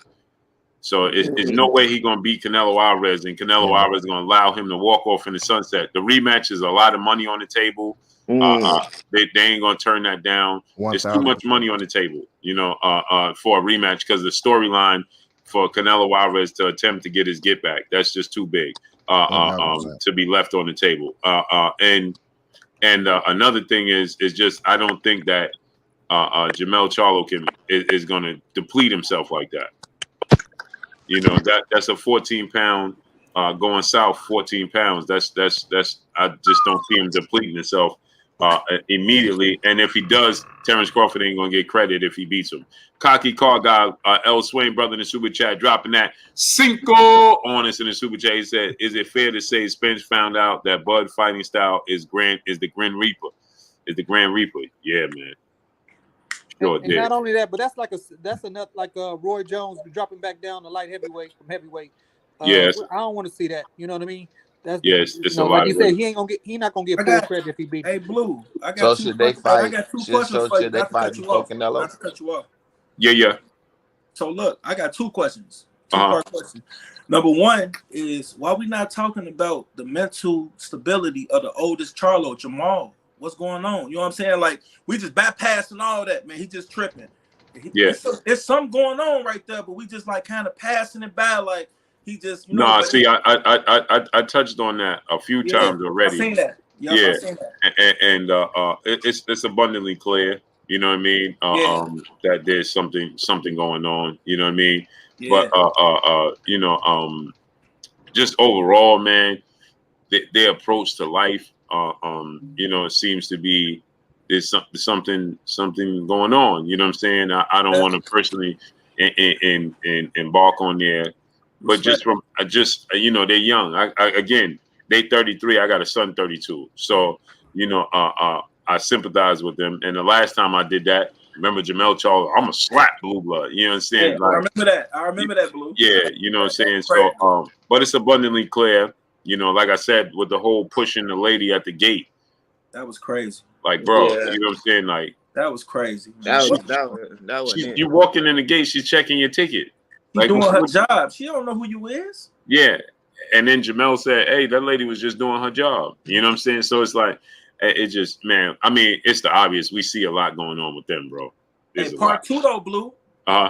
We looking at it because you said earlier, like, man, Canelo, man, he done messed up. Like, you know what I'm saying? He didn't purposely mess it up by taking Jamel, but like switch it up. What if Jamal was in a mental space so Jamal could fight him at 168, and then we can get, you know, Crawford and Jamel. You know, Jamel and but remember, but remember, Jamel said the whole time it was him from the very beginning. Now, probably to play a part in what you said, if he was in a different headspace, it probably would have been Jamal more realistic. They offered up, but Jamel said that it's always been him. I feel because he's smaller. It was never Jamal. He said it was never Jamal. Yeah. Although Jamal came out and said he gave the fight to Jamel. So it's confusion. But Jamel said, hey, y'all was wrong from the very beginning. It's always been me. Right. That was fighting Canelo, which makes it worse in my eyes for Canelo. So you came in looking for this dude? Like, what are we doing here? You should have fought Jamal. Like you came in looking for this dude over Benavidez? Like, what are we talking about? He motivated too, Blue. Motivated. Yeah, he motivated. I used to think Jamal was better than Jamel too. Me too. Nah. At one point, because he could box for real. And Jamel just started becoming a boxer. Hey, I'm checking out though, fellas. All right. I'm lost. I don't know what's going on right now. We were just talking about the twins. Yeah, the twins, man. Oh, okay. Yeah, what's going on? Yeah, my bad, fellas. I had to address my daughters. Hey, Asa, I used to think Jamel was better than Jamal. I switched it up so quick. No, other way. I thought Jamal was the best one. He was though, right? Am I tripping? He was. Am I tripping? Yeah, he just took time off. So we don't know what he's working with right now. He was. And I think that inactivity, he fell into some, you know what I'm saying? That's when he started getting to all the shit, all the stuff with his wife, all the like back and forth with his brother. He started having all kind of mental issues. All that happened from him being out the ring, bro. And man, beefing with your brother ain't nothing nice, bro. I didn't beef with my brother before, and that it ain't cool, bro. Bro, it hold ain't on, cool at all. The family looking at you crazy, looking at both of y'all crazy. I already know. Hold on, great brother. Who is now? I had my brother Bro Cruiser. That was next up. Bro Cruiser, what do you got? What do you want to add on to the topic before I switch this thing up? Because I'm ready to go straight into Clarissa Shield with this Keith Thurman situation. I've been waiting, man, that's funny. That's crazy. Bro Cruiser, what you got to add? Because I'm ready. As far as Spence and Crawford selling, like Crawford is like that dude that get all the girls and a bunch of haters. They don't want to see him get girls, so they don't invite him to the party. Like, they didn't want to invite Terence to the party because they know he's gonna get the girl. You know what I'm saying? So now he came to the party. He bagging all the girls. You know what I'm saying? There's another dude that get all the girls. They want to see who's gonna get the baddest chick. So even though they don't want them to sell, they want to see who gonna bag her. So that's why they sell. Like, even though they hate the culture a little bit, they know what's up. They know what's up. That's all I gotta say about it for real, man. But I really want to hear about that Keith Thurman, Clarissa Shields. I was arguing with somebody today. We gonna get to it. I know y'all waiting on it. I was arguing with some Y'all dude on waiting on it. Facebook today, man, about that shit. He said he want to see that. I'm like, what dude want to see a guy beat up a girl, bro? Like, I know y'all waiting on it. It's gonna be She'll beat something. him up. I'm sorry. you think so? Hey, hold on. Facts. Hold on. Hey, Shine always do stuff, man. Shine always show a little what you. Shine be causing the panel to go in chaos and pandemonium, and he'll sit back and won't say nothing for 40 minutes. Trying to do it back to me though. He can't. Just hold on real quick. Hey, My brother let me ask you a Jason. question. Hold on real quick. Trust me, we're gonna get back to y'all. I just want to give everybody a chance. Jason, what you got on the topic tonight, man? They chomping at the bits to talk about Clarissa Shield and Keith Thurman. Yeah, I can't wait to get into that. I can't wait to get into that too. Go ahead and set it off. Yo. Let me set it off. Hold on. Wait. Hold on. No, my brother Jason got topic. You get a chance to set it off. Then we're gonna go backwards. We're gonna go Jason, Bro Kuza. We're gonna go my brother B. Then we're gonna go to boxing, and then we're gonna go to Shine last. Let's do that. Yeah. Go ahead, Jason. So just with Crawford, man, big up to him, man. I think personally, man, I don't want to see Spence rematch right away. I think Spence should fight Thurman. I thought he should have fought Thurman before Bud, because Thurman is like a poor man Bud Crawford to me. You know what I'm saying? So that would have been a good matchup for him, because Keith Thurman, you know, he kind of move around the ring, box, you know what I'm saying, got good footwork. He's something that Errol had never really fought against before like that outside of Sean Porter. So I thought that would have been a good tune-up fight for him before he got in there with Bud. I like that. And did his thing. But I'm with y'all, man. I don't want to see the rematch right away. I would love to see him and Charlo go at it and see what he can do there. I think he get Charlo too. Yeah, man. So yeah. I got you 1,000%. All right. Now we're gonna segue into Clarissa Shield stating that she thinks that she can beat up a Keith Thurman. She don't think she can knock him out, but she thinks she can outbox him. Fellas, we're gonna start off with my brother Jason first on this. This is a juicy topic. We're gonna keep it respectful, but I want y'all honest and raw opinions. What I don't want is y'all sugarcoating. I don't want y'all capping. I don't want y'all doing nothing on it. This is a panel for the people, and I want y'all honest opinion. I just want it respectful as possible. Jason, do you want to go first? You want to take it first? Yeah, man. Look, go ahead, set it off. Look, man. To me, this is comical, man. This is comical right here. But I mean, why is it comical? Why is it comical to you? Because first of all, I think Clarissa might be able to hurt Thurman with a body shot. On God. She might be able to hurt him with a body shot. You know, Thurman is weak to the body. I'm gonna might jump up his mouth. Y'all are trolling. She might be able to do that, but you know, that for Thurman, you know, I know how Thurman is, just keeping it real. But you know, I mean, I think it's just common for show. It's not something that I really want to tune into. You know what I mean? Which, you know, I don't want to see no guy boxing female. That shit kind of lame, though. You know what I mean? But it's comical. It's funny for news, but you know, I think you know, it's not something that would catch my attention. You know what I'm saying? Okay. You said it said it'd be lame. It'd be lame for a guy to box a female. It'd be comical. Yeah. I got my brother Bro Kuza, and then who I got next? I think I got B next. Yeah. Bro Kuza, shoot. Yo, check this out. Let me ask y'all a question. Do y'all think the best WNBA team could beat the worst NBA team? No. In the basketball game? No. No way, right? So men are physically stronger, bro. Like, you know, I know she's a bad mom. You know, she bad, but Thurman's gonna wash her up, bro. I don't want to see that. I don't want to see no man beating up women. I think any man that will watch another man brutalize a woman probably be doing it in their crib. You know what I'm saying? If I'm keep it raw. Like, I can't see that. I can't watch that. If he does it, come on, man. If a dude will watch that happen, he'll probably do it in his crib. Like, that's nothing I want to see. and it's a 1,000. lose situation. If Keith 1,000.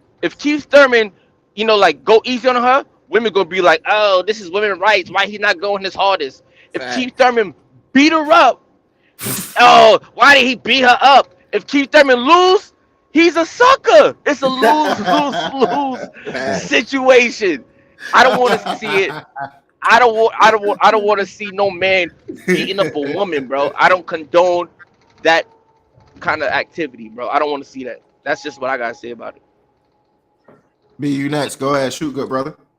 Man, I got like really only 2 points to say about that, bro. For one, what we not finna do, number one, is disrespect the sport of boxing by doing we doing too much. Like, come on, like, and then that's just like we just had a great. It was a domination by Bud, but come on, man, we all wanted to see that. Like, that's what it is. Don't try to take away the aura of what's going on with men's boxing. And this is not. No, we already going into the field of Jake Paul and all that. Let's keep it there. Like, now we finna take it too far. Like, and then I think she kind of know that, but she know that it never happened because Keith Thurman to go into like, how will we look at him? Like, bro, you know, we're not even doing that. And then if you dominating and everything in women's sports, but Kuzma, I'm gonna take it a step further. Second point, don't even compare the WNBA team to NBA team. Let's go individual sports. So let's go. I seen something on ESPN or something like the rankings or something. The best woman tennis player ever is Serena Williams. We all agree, right? Oh yeah. She would not beat like the 100 ranked man. Like, and that's. I thought it was like 200. 200. You know, I tried to give a little leeway. It was bad. I tried to give a little leeway. But why she can't? Come on, man. We're not That's gonna. a different sport. And tennis is different than physical. Man, basically, let's not disrespect the sport and do all that. And Clarissa, you ain't gotta do all that, baby. We know you to go, but man, Serena not gonna beat the 200 ranked player. So we're not even gonna do that. Because now I might win, I might lose. I don't know. Hey, look, this is what I said earlier. Hey, look, and ASAP, I was laughing. My brother, I promise you, he loved Clarissa. I don't watch female boxing. I'm sorry. I watch a little highlights. But bro, I really worth never watching. seen a full fight from her. Like I seen the full fight. She can fight. She get a nice busy. fighter. It's only two worth watching. Respectfully, I know she get busy, but it's like she nice. Yeah, man, but you couldn't beat Inoue or something like. She can't beat Shakur. But Shakur way better than Keith Thurman. Right. Sean, stop trolling. That's a fact. Shakur is better than Keith Thurman, bro. Sean trolling, man. Bro, Shakur ain't better than Keith Thurman. That's what you telling me? I'm not talking about that. I'm talking about let my brother be good. Hey, A-Side, I got something for you about Shakur too, A-Side. I got we going on that next. So just hold it down. We're going on that next. I'm done with that. Boxing true. Girl. We love you though. We love you. Boxing. How you feeling, great brother? What you think about this topic? Clarissa Shield calling Keith Thurman. Hey, sorry, check this out, man. I don't want to get this no legs to where this can walk. I'm always believe stay in your lane. Stay in your lane. And I got a little disagreement about the analogy that the brother gave in tennis, because I do think Serena could beat the 200th player in the men's, because Serena. I do too. I agree. So I'm gonna disagree with that. But other than that, we talking about the physicality and of a man versus a woman, and that should never happen. And I got 3 daughters. Boxing. I got 3 daughters and 2 granddaughters. Just to let you know, I think it was I want to say that she had actually played one of them. She actually played one of them and lost to like one of the 200 ranked men. And she said it. She said that she said it on the show when she was sitting down. She was like, you got to understand that when she was playing against a man, it was a complete different game. It wasn't the game of tennis as she knew it. The balls came faster, no pun intended. The twitch muscle fiber was quicker. You know, it was just the agility is completely different. The speed and the pace at which the game moved was completely different game. She had actually said it out of her own mouth. So, you know, with that being said, With that being said, I got you. I can accept that coming from someone that's at her caliber because she is the number one and she told the truth. No, I got you on that. My thing is, if she played him, she didn't have time to prepare him. She just probably played him in a game. But I'm just saying, you gave her some time to prepare for that, because we all know when they're growing up at youth, they actually play the girls versus the boys play a lot. Because I got a little nephew that plays tennis. He plays girls a lot in tennis. There's some bad girls out there that can play at his age. Right. He's 13. You understand what I'm saying? Right. So I'm just saying it can happen. I ain't saying that. See, with that age, I like that age because that age you're talking about, that's prepubescent that I at best, right? Some of them kind of grow fast, some of them trying to kind of start to grow a little quicker, right? But even in swimming, that's where it started to differentiate right then and there. Absolutely. Right around that 12, 13 age, because that's testosterone start to enter, the estrogen start to enter a woman. The body body muscles becomes a little bit more different in the men. The skin is thicker, everything becomes different. Sometimes in the summer, you can see a young man sprout up, so he's not the same boy anymore. Sometimes you won't see a mother deal with her son anymore. You will see her call his father because she can't deal with him anymore. That's what I'm saying. I'm saying when it's starting to come down to sports, we can't say that the mother of a son who's been raising her son all her life and is older than him knows his tendencies and she can't handle him is going to have that athlete per athlete is going to be able to take on that same male in that sport. That's just not how it goes. And I'm saying this because I'm a father of 2 daughters, right? If we start to get into this equality mess too much, boys are going to think that they're equal to girls, and that's extremely dangerous to me when it comes down to a fist fight. And girls are going to think that they're equal to boys when it comes down to a fist fight because of this feminist rhetoric. I don't mind feminism in it on its face. It's about people being able to make their own choices. That's what it's supposed to be. But now it's sprung out of control. It got to a point where women are challenging men on all levels now. And the thing about with women challenging men, it's only a one-way street. It's only she can challenge him, she can issue a challenge to him. He can't say or do anything back. Because remember, we're coming up. If you say anything back to a woman, we heard you was a punk, right? You was soft. You was this and that. A woman talking to you, you are not to even say nothing to her, right? 2, if a woman hits you, you're not to do anything. These are competitive boxers. These are competitive athletes, right? He tried to go the way of decorum and not really say anything to her, but she keep egging at this dude. He's a man that's around peers that are athletes, and they're gonna look at him, weird. They're gonna look at him weird too. Hey man, why she keep calling you out like that? Women gonna look at him weird. Everyone's gonna look at him weird. So the same way men got to keep their hands to themselves, and are not to put their hands on women because that's what our ability comes with our physicality over women. Women must keep their tongue to themselves because we cannot put our hands on you, and you cannot abuse your tongue versus me because I can't even put my hands on you. I must protect you. That's a great point. And I have 5 sisters. That's what I was going to say, not to cut you off, but we can't defend ourselves over that. Keith Thurman you can't. Just like the same way, if you jump on a woman, she can't defend herself. It is the man's position to go and then to fight that other man to defend that woman. Exactly. That's why it's the rules. Right. Women and children must be protected.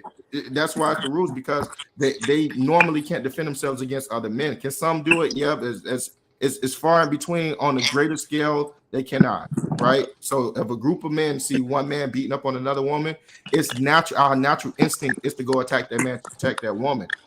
Right. But I think there should be some accountability on women's behalf, right? I think women, because men can't say nothing back to a woman without it being shameful and looked at as a lesser, and without it being looked at as lame, other women need to check her and say, "Hey, you're out of line. You're out of place, sis. You just check that man. Mm-hmm. That man has a wife. That man probably has a daughter. That man has a mother. That man has a sister.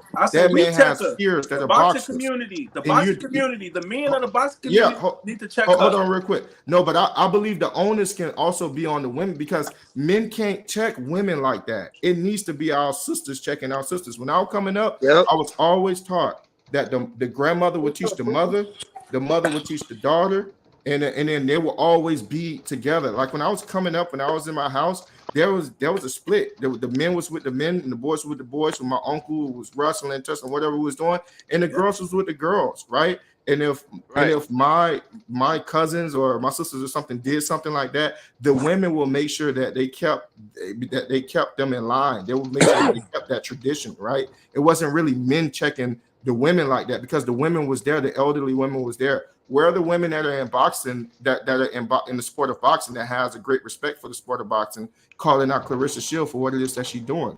That's not cool. So that's my approach on it.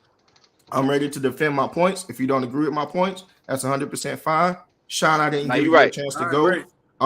You can go ahead and go, Sean. Yeah, but that's where I'm at with it. First thing first. Excuse me. First thing first, I'm gonna start off with saying I don't want to see the rematch. And while Jamel is tied up with Canelo, Crawford need to fight Boots. But let me just say that. But to the Clarissa Shield topic, it's really disrespectful now. I think skill for skill, she's really, really, really good. But it's levels. Like we always say in boxing, it's levels. And it's not even close because this is like saying one of the girl UFC fighters want to fight Israel Adesanya. Like, no. Because he gonna be all top, he gonna be all on top of her. She can't handle the weight, she can't handle nothing. Nothing. Like it's not fair. It's really disrespectful. Yeah. It's very disrespectful to the sport. And I feel like Clarissa Shield is getting a little too ahead of herself because she feels she don't got no competition in boxing. But hey, not to cut you off, bro. What's up with what's her name? Baumgartner? Yeah. What weight she fight at? She fight at 130. Baumgartner. Can she move up to fight Clarissa? She too small. She'll get cooked from size. She too small? Yeah. Baumgartner? Yeah, she's cold. Baumgartner nice. Yeah, she nice. Nice. She too small though, A-side? She my favorite girl fighter, but she'll get cooked. So Clarissa just looking for the static for real. Yeah, she just don't got no competition. It's just like you just gonna have to be who you are and be proud of who you are. Like you did something that probably won't never be done again unless y'all keep training. Unless y'all train these girls up more, unless they get more inspired, want to be boxing. So there's no woman in the world that could guard LeBron. A-Side, let me ask you a question. Shoot. Go ahead. I know you guys want to speak about Shakur. B, I'll let you go ahead and set it off. You can go ahead and set it off. What question you want to ask? Look, hey, what if Thurman just said, you know what, forget it, let's do it. And he just like, yeah, let's do it. And he just destroyed her. What we gonna say about that? What would we say? We would say something totally different. Hold on, brothers. Hold on, let me ask y'all. Did this super chat come up when I left? I promise you, I wasn't even really paying attention. Okay, let me get this super chat real quick. I promise you, I'll answer the question. I just came back in and I can't remember if it was up. Hey, Philip, Turn Dream, my brother. Turn Dream's in the building. Not on that level. Small. I'm from Detroit. I love the quote, but she's on BS thinking she can do anything with Thurman. She got green problems, real spill. What it is? Shadeja Green. Shadeja green problems. Hey, salute to you, my brother. I don't think that she can do anything with Keith Thurman or any dude or anything of that nature, because right now she's at a point in time where she's kind of like stalemate from all the girls that are in boxing in the weight class, because it's not really that big of a sport for women. Now she's trying to go up against men, but in my opinion, man, that's a dangerous thing to play with, because women boxing women, it's not a guarantee that you will make it out alive. Men boxing men, it's not a guarantee that you'll make it out alive. The moment you start mixing the two, the moment you start blurring the lines, that probability shoots up, and it shoots up higher towards a woman than it does a man. Put it like this: a woman boxing a man, his chances of death going down if something was to happen, expiring goes down. Fighting her chances go exponentially higher in a sport that's already dangerous if they was in their respective sex. So that's something I wouldn't want to see as well. And I agree with you 1,000%. He's going to be historically a woman beater forever. Yeah, 1000%. Hey, we leaving out. 1000%. Hey, ASAP, not to cut you off, but we leaving out one huge aspect of that whole point that you just made. Shoot, go ahead, bring it up. What if trans women, the trans community get involved? I'm gonna tell you something, and this is my position on it. Listen, this is just a side position. I don't know what anybody else think. This is a side position. Gotcha. Right? Gotcha. I believe in there's two genders, that's only men and women. There's no in-betweens. I agree. Okay. I agree. There's no in-betweens, because if that person that lived an alternative lifestyle, you know, as we all will eventually pass away, you're going to look at the bones and they're going to be able to identify that person either as a male or a female, which one was assigned to them by birth. So I don't believe in that. I don't go for it and I don't play with it. I don't blur lines at all. You see what I'm saying? I agree. So nah. Yeah. Oh, go ahead, great brother. Ask me the questions about Shakur.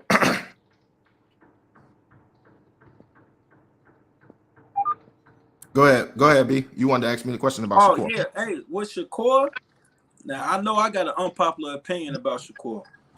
I ain't gonna lie, ASAP. I don't like Shakur. Don't really impress me like that. I'm sorry. I get it. What? What? What?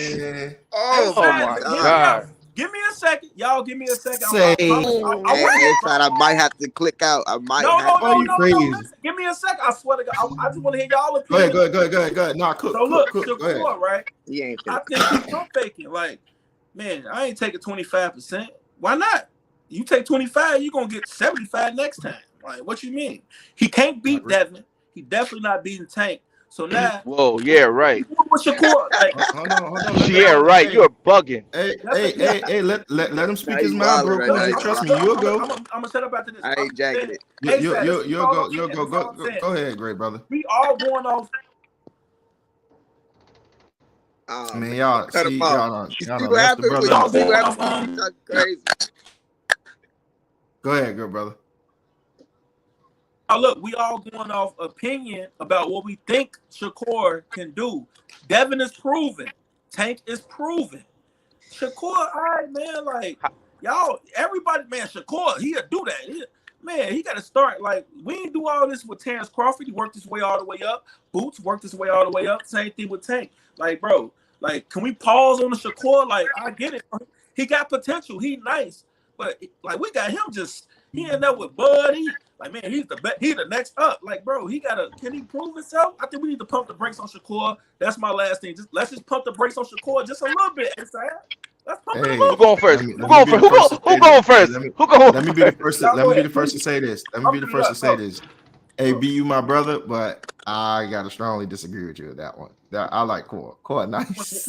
Core got the potential to be Devin and Tank, man. He right. He nice. I like the best. I ain't gonna lie. He got he Wait, A-Side, what did you just say? Did I hear that correctly? Say that again. He's gifted. You said he'll be Devin and Tank? No, what did you say? He'll be yes. He'll be Devin and Tank. No, what did you say? Yo, listen. I said Shakur has the potential to beat Devin, Haney, and Javante Tank Davis. Are you picking him? Are you picking him? I said that if you've been here for a while, you know that any of those three can beat each other on any given night. For sure. And so that's it's not. I like Dev, but I can see Shakur beating Devin. I can see Tank beating Devin.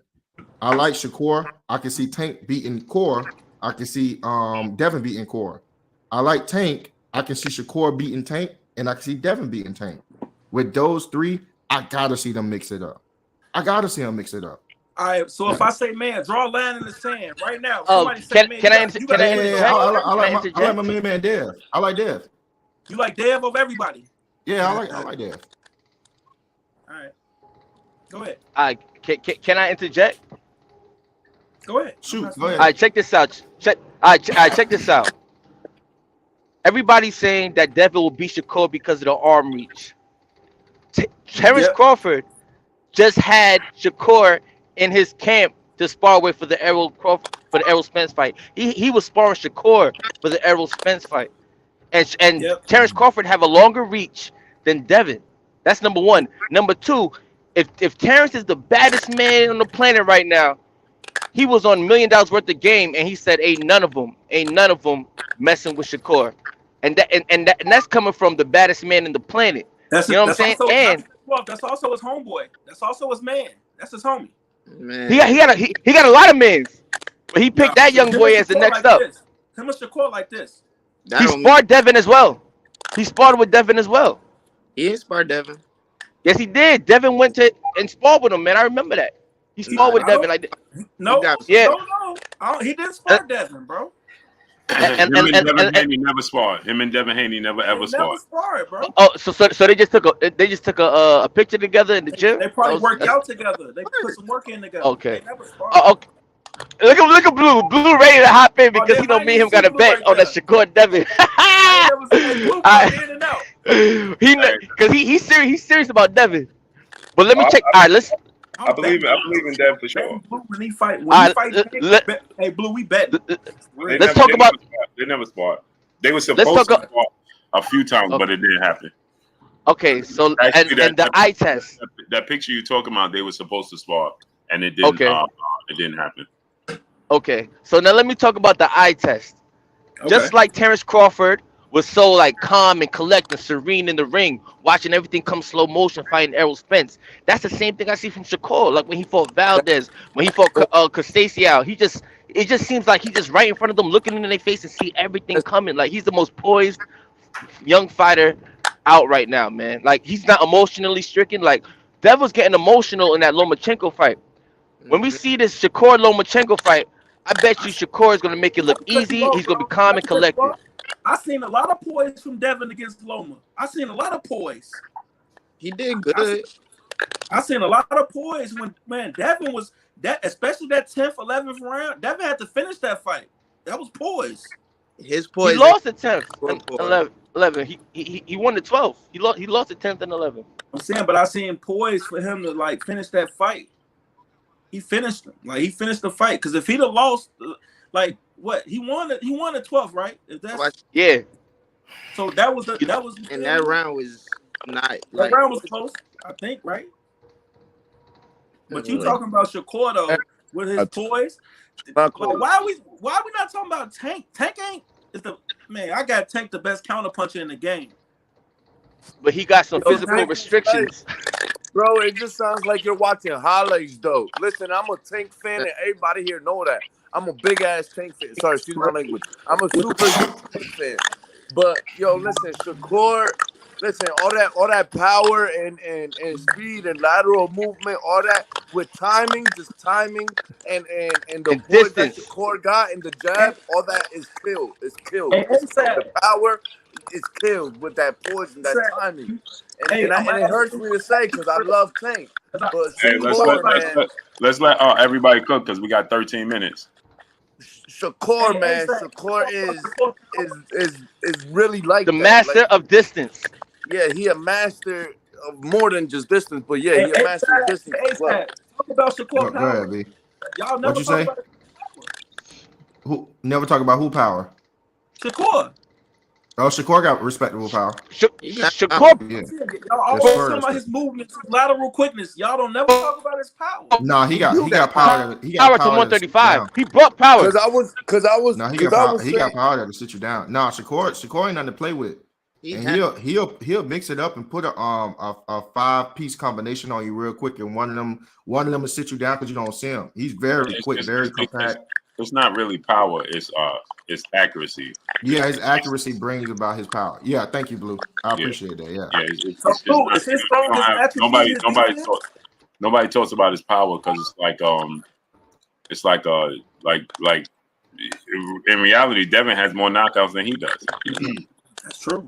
And first thing he say was Devin don't got no power. Now obviously Devin has more fight than Shakur. But at the end of the day, speed and accuracy equals power. Right. Like, for instance, with Terence Crawford and Errol Spence, you know what I'm saying? Some of those punches he didn't even have to gear up for, but he was so precise and so accurate that it equaled power on top of his natural power. Right on the button. So, you know, Floyd Mayweather, that's why you see Floyd ain't got no power. but you ain't never see nobody rush him because he's accurate. Never. He's precise with his punches, so he ain't gotta have all the power. But you keep hitting, you know, an ant bites you enough times, it'll get the size of you know, it's a snake bite. You know what I'm saying? It bites you in the same spot enough times, it's gonna start to do damage. And we talking about Floyd late in his career without the power, right? Like yeah, Floyd like Money Mayweather. Yeah, like he didn't want to hurt his hands because his hands was messed up. Early in his career, boys. Listen. Yeah, that knockout power was there. Even early, he wasn't just. But a lot of that, I was just about to say, it was all speed, precision, and accuracy. And with his hand speed was just ridiculous, bro. Yeah, it just started nailing you, and it's just bang bang. It's like, yo, all right, you might eat it the first time, and then it just starts to bang bang and bang bang, and it's the same spot. I was just about the same spot. You see, Terence Crawford, he said it right. He said, "Oh, I was talking in his ear and his eye," and he kept hitting the same spot behind his ear and his eye, just bang bang. You know what I'm saying? And that's absolutely true. Yeah, and nothing Earl could do about it because he's so accurate and so precise that every move you make, he's going to get to where he wants because he knows where he wants to. They don't waste punches. You know what I'm saying? That's the difference between Shakur and Devin. Devin's punches. Devin has long man arms, but he have a short arm punch selection. If that makes sense. His punch selection is if he has short arms, but he got long arms like Terence Crawford. But his punch selection is like Shakur Stevenson. So he gives up his height, he gives up his length. At times he bends down and dig down, bang. You know what I'm saying, with the body punches. He don't like to sit. He don't like to sit long enough for it. Yeah. He'll sit down on his body punches, bang. You know what I'm saying? He sit down on them babies, but the up top, it's more. Devin is a body puncher that don't get credit for it.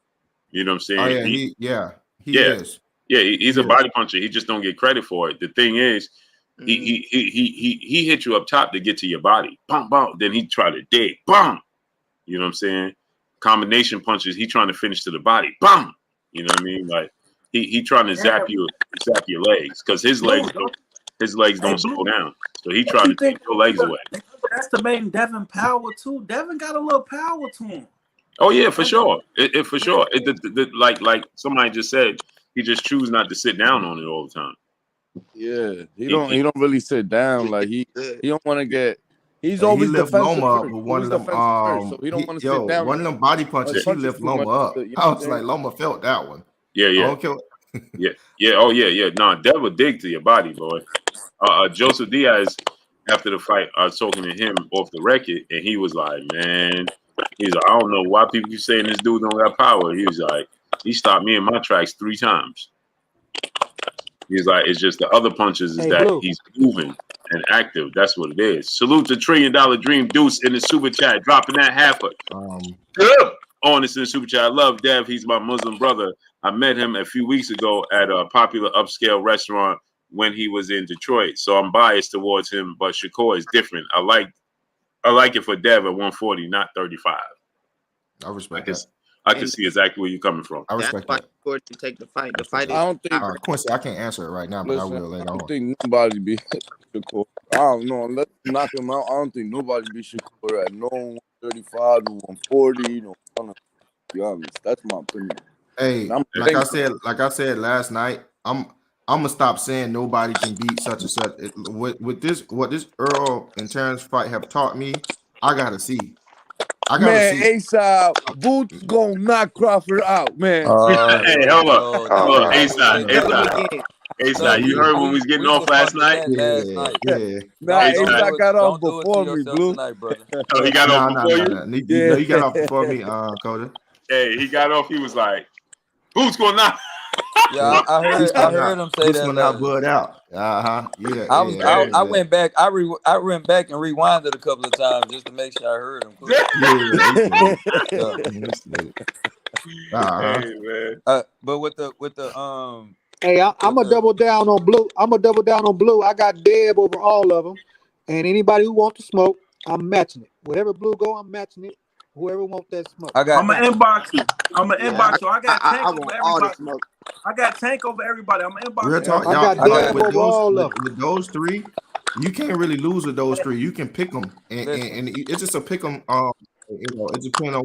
Nah, it definitely Why are we is putting like that. Shakur? Why are we I putting know you Somebody were have Shakur? saying a something, bad folks. night. Listen, Hold bro. on, real Oh, quick. Hold on somebody real mic, quick, Coach. somebody mic is bad. Yeah, Hey, somebody go ahead, might folks. been It I mute up. definitely is We like can mute up that, one though. at a Somebody time to can see have a who it is. good night, somebody can have a bad night, and there goes, you know what I'm saying, your night. They're that close in skill for skill and stuff. But man, Shakur, man, Is it Carter, he Mike? I think. nah, that ain't my. Oh, it's boxing truth. Okay, my bad, Coda. Okay. Yeah, it's Okay. boxing truth. Nah, it's cool. It's cool. Go ahead, folks. You were saying something. Go ahead. I done kind of lost my train of thought. Now I was just saying, I mean, we didn't hit this topic a lot of times over the last month and a half. I think between the Devin Shakur and Tank thing. My thing is, I'm gonna just caution everybody from what I just saw with the Spence and the Crawford. I really don't make no predictions out of all these fights. I think that Devin and Tank are more equal at 140. I think that if Devin fights Tank at 135, Tank wins. I'm gonna take Tank over Devin at 135. I think at 140 is more of a 50-50 fight. I think it's also dangerous for Devin to fight Shakur at 135. And that's just because the high skill set. I'm not talking about Tank's knockout power. I think a lot of people forget that he's able to make adjustments as well and box. His only downfall is starting out really slow in the first 5 rounds. Once he get past the 45 rounds of taking all that time of reading people and stuff like that, then he starts landing his punches and landing his combinations and things like that. So 140, I mean, if Tank is able to go into the ring at 140 or 135, say him and Shakur fight at 135. If Tank goes in knowing what he's gonna have to do, he's still gonna have a hard time. But as long as he doesn't start out as slow as he normally do, I see him or Shakur coming out on top. But of course, I'm a Tank fan, so I'm gonna ride with Tank because he has that equalizing power. For sure. Shakur has the best defense at 135. He has the best defense at 135, but Tank has that power, and all it takes is one or two punches. He's a And he's the dangerous most puncher, accurate. bro. So I got but I'm Shakur. not I leaning. think Let me Shakur make got it the clear. best defense in boxing. Huh? I think Shakur got the best defense in boxing. Nah, it He is. does. By Yeah. stats, it But is. over Bud? Hell Yeah, yeah. For yeah, sure. Bud says it himself, man. yeah. I think he got better defense than Bud.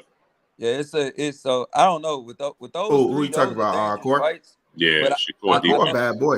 Yeah, yeah, his defense. it's That's a hard to bad pick boy, between man. those three. His defense is retarded, man.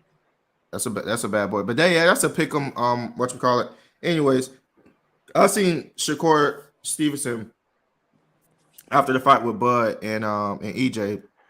Was texting Devin Haney back and forth saying that, this should be the closing. Saying that, oh, Devin, we should make the fight. And if you really believe in yourself, then you will put all your money up in a bet, and He then we said, can "Put your fight purse at up." 135 for undisputed. And then Devin pretty much rebuttal back to him was, that's the same thing I asked you to do. And Shakur never ever addressed that. What do you guys think about that? With It's bad Shakur telling business. Devin Haney to put all of his money up on the fight at 135. Well, Obviously, that's an advantage for that's Shakur. basically trying to cover what he was like trying to say in the first place. He just wants more money. So if if Hey, they both bet both their purse, then he'll get more money because he said he'll bet his purse too. But I think it's kind of dumb because it's like bro, like you should have just took the 25%. And if right. y'all had a rematch, then you'd get the 75% on the other way around on the second time. I think it's kind of Evan like did it. whatever. That's I think he fine. kind of that he should have took the 25% to begin with. I think No. he's noticing that he made that mistake. To be honest, that's why he was trying to rev it up again. But like Devin and Regis are already made. Yeah, it's pretty much a done deal Yeah, at this so. point. What you got I to thought say, they B? said it wasn't. I thought they said it wasn't a done deal. Yeah, That's why I said. Well, October Regis 20, wants more money, but October 28th. Hey, go Yeah, ahead. Go ahead, B. What you got to say? No, what I was gonna say was, bro, like Devin, like kind of know the game a little bit better than when he was like younger. So like now, he really giving Shakur a little game. You want it, you got to come take it. It's not really you gonna get the back end. Like boxing, we get into the I want to be $100 million fighter, $20 million fighter. Devin took the low when he fought Kambosos. Blue on my line. Didn't he take the low when he fought Kambosos? Yeah, 1,000%. Yeah, 22%.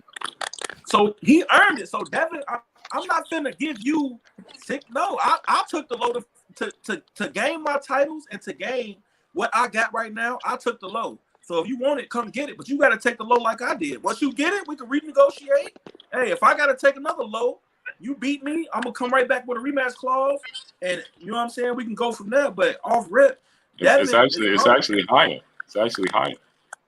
Right. You know what I mean? I don't think he got that yet. I don't think he got that. So it's like once he got 22%. He offered him 25. Exactly. Once you got the straps, you gotta be humble. And you young. Shakur is young. Like you gonna keep fighting. Errol, he 33. You know what I mean? He has some stuff going on, like 35, out the boxing range. So like we got 33. I'm getting late. Earl is 33 and right. Terence is about to be 36. Yeah, 1,000%. Come on, man. Like Shakur gotta humble himself. Like he heard everybody saying how cold he is, how nice he is. He is nice. But come on, man, you got it's a totem pole you gotta go through. We all went through, everybody went through it. Floyd went through it when he fought Oscar.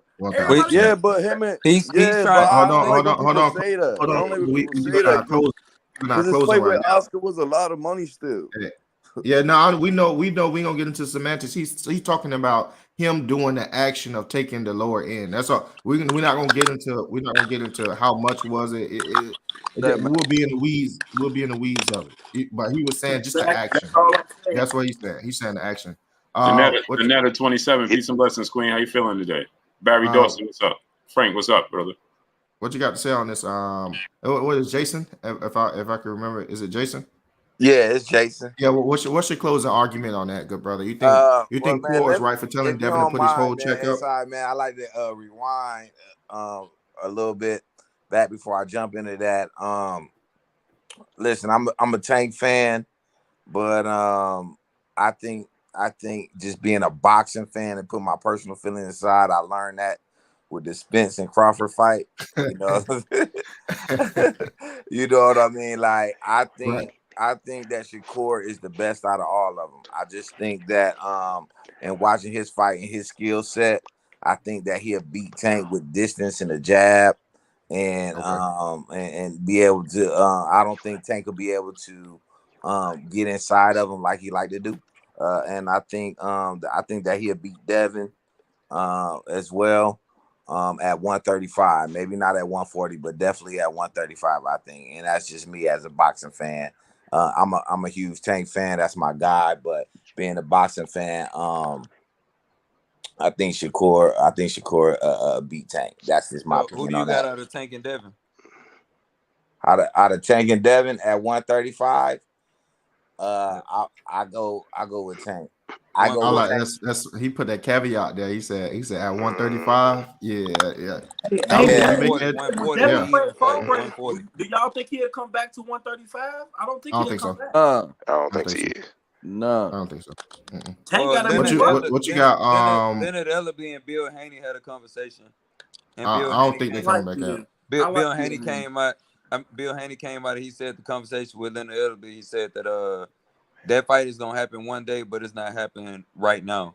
Everybody's going in different directions at the moment, so I'm pretty sure that fight's happening at 140. It got to be 140. What's your thoughts on it, Fo, as we make our way? What's your final thoughts on do you think it's fair for Shakur to ask Devin? I'm a ride with Tank, and it's not just off being a fan. It's me believing in his boxing ability. I just think that he struggles with identity in the ring. He has good defense. He's a good counter puncher. He has super fast lunging hands at times and things like that. I think that a lot of people just miss out on his boxing ability. And I know that he did this. I know it was against Pitbull Cruz ain't a big threat, but when you lose your hand in a fight, I feel like anybody can get at you with that. The fact that he showed that he was able to adjust even with a hurt hand, and even Pitbull Cruz said after the fight in the 5th round he felt that Tank hurt his hand. Tank didn't really want to admit it. But yeah, he hurt his hand and he was able to adjust and actually get inside and box. As long as he goes into that ring at 140 against Devin Haney, knowing who he's gonna be that night from start to finish, I think that he can go 12 rounds or possibly land a shot to end the fight. So I would take Tank at 140, definitely. Okay. Yeah, the only I like that assessment that you gave. The only pushback that I get that I give you on that one, and maybe this is something that we just think different on. I think Tank knows exactly who he is when he's in that ring. I think the opponent he's facing determines which version of Tank he want to come out. Tank got so many tools in his toolbox. He don't have to use them all. When we see Eastside Cruz, I'm a boxer. I like the sweet science. So when I saw that, I was happy when I saw that. But when you see, him versus Hector Garcia and him going back and forth with the Sock and the Bopper match, he knew that Hector Garcia couldn't hurt him. So he gave us a different fight, he gave us a fun fight. I don't think it's our issue at all. I believe that Tank is he's such a genius, right? He's such a genius. He's able to collect data on a fighter the same way Crawford is able to do, and then determine what version of Tank will go ahead and take that fighter out. I think said that because I saw Teofimo struggle with identity issues. Like he starts doing weird things. Tank and Teofimo, with that, I agree with you 1,000%. Sometimes Teo just do stuff. Stuff can be working for Teo, and he'll just switch it up out of nowhere. Usually around that round 6 or 7, he just starts switching stuff, start playing for no reason. Right. I definitely understand with Teo 1,000%. Yeah. Who do I got? Is that Bro Kuza that's down there? Yeah, Bro. Who's that at the bottom? Me, Evan. Oh, Evan. Okay. Evan, I don't think he was up here. Great brother, I can't see your name. But go ahead and give us your closing arguments on. Do you think it's fair for Shakur to ask for Devin to bet his whole pot and on that fight after Devin has already given him an opportunity? Or what do you think about it? Nah. One, I think it's stupid. Two, it's just bad business. Like you don't know what's gonna happen fight night. Anything can happen. One, and then two, you're not even guaranteed to walk out that ring. Like you putting your life on the line, and you want me to bet everything? Somebody walk out here with everything, and I'm not even guaranteed to walk out here with my life. Nah, you can't do that. It's just bad business. And at that level that they're at, they have to look at themselves as businessmen as well. So you can't do bad business like that. I don't know why Shakur would even ask for something silly like that, because I know he wouldn't do it. Because clearly y'all saying he didn't do it. So why would you ask that of another man? It's just dumb. Now going back to, can I go? Real quick. No. The one Evan is going real quick, and then you can go after that. This is my last point. This was early. I ain't catch it. When y'all was talking about the Queen Clarissa. The only thing I don't like is that if she wants a challenge, then go back to MMA. You don't need to fight, man. Go back to MMA if you want a challenge. That's the perfect thing to do. Now you with the PFL and Ngannou's with the PFL. Hell, you should be on the undercard of him fighting Tyson Fury in the boxing match. And when Ngannou goes back to the MMA, you should go back with him over there. If you want a challenge, that's the way you challenge yourself. And then you take 3 to 5 years, get belts over there, and now you arguably the greatest of ever in combat sport, period, if you're able to do both sides. That's what you should do if you want a challenge. Right. Okay. It's definitely another way to look at it. I can see how you can, if you're saying that she want to challenge. I just think she want to challenge in the sport that she is much more familiar with, in the sport that she loves. I think she just tried something over there. She may have liked it, may have not liked it, but I think she wants to challenge herself in boxing. But I think it blurs the line when you start talking about mixing men and women. That's the part I ain't like that. Blur the line. You know what I mean? Challenge yourself in a different way. Exactly. So, I agree. Yeah, I agree with that 1,000. I like that. I didn't even think about that. Bro Kuza, my brother, what do you have as your final thought? Do you think it's fair for Shakur Stevenson to ask Devin to put up his whole pot for an undisputed bout between him and Devin at 135? Do you think that's fair? Bro Cruiser? I personally feel that. Hello, can you hear me? Yeah, no, I got you. Go ahead. Can you hear me? Brother. Go ahead, good brother. Yeah. Go ahead, Bro Cruiser. I personally feel like they have they have a personal relationship. So he feel a little slighted, like that's my little brother. Like I don't want him to get that money over me. So it's like it's a little weird. Like, but with all due respect to Devin, I love Devin. Devin and Shakur is like Ryu and Ken, Scorpion and Sub-Zero. Like I think they're like kind of evenly matched in my personal opinion. That's who they are. And Tank is Akuma. But like let me just real shit. But Shakur didn't him fighting Devin for 25% isn't like Devin fighting Kambosos for 22%. Like if it was Kambosos, Shakur would take that 25-22% because you high risk, high reward. So he probably feel like, yo, if I'm taking such a big chance on Devin and my name is buzzing as much as Devin's and we have a personal relationship, I just feel Devin should try to meet me halfway. You know what I mean? You going out a little bit. Could Hello? you say that last part again? All right, the last part, like, they they grew up together, like Shakur boots, like we're talking about Demetrius about Benavidez. Like it's not like Shakur is no scrub who people don't want to see. Just like Errol Spence and Terence Crawford needed a dance partner, the boxing world would love to see Shakur and Devin fight. They're great boxers.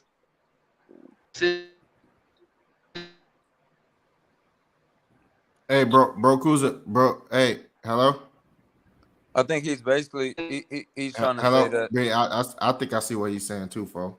I think I see what he's saying. Bro, Kuza, I can't hear you. Your mic is going out real bad, but I see what you're saying. You're saying that it's a great fight. The only pushback that I got with that, bro, Kuza, is that's just the point I'm trying to make. Boxing fans love that fight. Not a lot of casuals love that fight, and if boxing fans love that fight, then it's more. Devin is risking more than Shakur has ever. Shakur has no risk. He literally have all upside, all reward. If Devin gives more to Shakur just because of some friendship that they had, now Devin is expected to give, and Shakur is expected to get. And I think that's the part that rubbed people the wrong way in this situation with Devin. How do you feel about it? So how you feel about a 70-30? If he was, I mean, whatever they negotiate, bro, Kuza, and if they was to land on it, if they was to think it's fair, I'm a boxing fan, so I love to see the fight, right? But I think 25 was fair because Devin did it. Devin didn't ask him to do something that he didn't do himself. So that's what I'm saying. So that's what I'm saying. I'm saying that's the only pushback I give. And I only see Devin giving. I don't see Shakur giving up nothing. I don't see him willing to take any sacrifices on his behalf. And that's just not, to me, that's not the stuff that makes champions or legendary. Devin is undisputed, and Shakur's only had one fight at 135 as well. So it's kind of like, So let me ask you a question. Go ahead, bro. Let's say Shakur had all the belts, right? And it was Devin. Mm-hmm. Do you think it's tougher for Devin to go to Australia or go to Newark, New Jersey and fight Shakur Stevenson? Like, you don't think that he would ask for a little bit more as well? No, the type of person that I see Devin is the type of person that's going to go for legacy, and he's going to do whatever he need to do, make whatever deal he need to make to have the biggest fights and legacy fights. I think Devin would have absolutely took that deal if you juxtapose it and put Devin in his position, and if you put Shakur in his position. Copy. I can see that. Can I ask a question? And then I got Boxing Truth Serum, my brother. You're going to be the last one to give us your opinion and take us out. Good brother. What do you think about Shakur asking Devin Haney for his full pot? Do you think that's fair? And what do you think about Devin Haney pretty much telling him, I asked you to do the same thing? Okay, well, Blue got to help me out on this one because that seems like prize fighting, and in the United States, prize fighting is illegal. You can't put up a pot, right? And the winner take all. That doesn't happen anymore out here. That doesn't happen anymore. So I think it's nonsense. Blue had to help me on that one. I'm pretty sure that's what that is. That sounds like what that is, prize fighting. So, but Shakur, on the other hand, like I said, Dev gave him an offer that, like you said, that he took himself. And if he wanted to smoke, he should have took the offer, and then he could have made provisions after that. You know what I'm saying? If he had won. But like I said, I got Dev over all of them. And especially after Shakur got in the ring after Lomachenko fight and said what he said, because if this is supposed to be your partner and y'all supposed to be friends, even if you thought that Lomachenko won, you shouldn't have got in the ring and said what you said. And then come back 2 days later after he talked to the brother from UK and say, "Oh, I thought it was a draw." So, that's my opinion on that. Yeah. Okay. And I agree on that. That whole purse stuff, that's not real. That's not even realistic. First of all, the promoters and team ain't going to allow that. Mm-hmm. So it just sounds silly when anybody mentions that, because nobody's going to allow that. It's just like when Ryan and Tank was talking about that. You think Al Heyman and these promoters, and they have to pay other people. They're responsible for paying their team and taxes and other things. So, okay, Shakur loses. How you gonna pay his team if he ain't got no purse? That's true. And that's why he's taking a route of trying to fight Lomachenko, and then after he fights Lomachenko, then the WBO will offer him a 50-50 split between him and Devin Haney. That don't matter either, because Devin Haney gonna vacate the belts. Yeah, that's basically what it'll be. But that's the news that's out there. Yeah, he should just took the 25%. I mean, who again? Like I said, who am I to tell him what to and what not to take? I'm not in the business. But if you don't take it, you don't take it. But you can't say Devin is ducking. That's what you can't say. Nah, Devin not ducking. I don't think nobody's ducking. I'm ready to see these fights, man. I think they're gonna happen one day. We getting really good fights right now, so it's making me a lot more great year so far. But I mean, I got Shakur over everybody. I'm taking bets. L Dub says Shakur is the reason why Haney got stripped. Shakur team is nice. They understood the WBC rules and they ain't find no loophole, because it don't matter. Because Devin gonna drop the belts in. Devin ain't coming back down to 35 when he go to 140. So it don't matter. They ain't nice, and they ain't find a loophole. Because he ain't coming back down. Will Shakur go to 140 eventually, ever? So they of course. While he's at 135. So now he's just gonna vacate the belts, and they don't have a fight at 135 to go to 140 though. That's the question. How many fights do Shakur got to fight at 135 before he move up to 140? I think he wants to be undisputed at 135 before he go to 140. I don't know if he could. I don't know if he could do that, because he said that at 130, but his body said otherwise. Mm-hmm. Shakur ain't that small, people. Just disclaimer: he ain't that much smaller than Devin. He's not as rangy and lengthy as Devin Haney is, but Shakur ain't a little dude either. So. Yo, Blue, let me ask you a question, Blue. Go ahead. Let me ask Blue. This is the last one. So I'm going to take y'all out after this. All right, Blue. The eye test.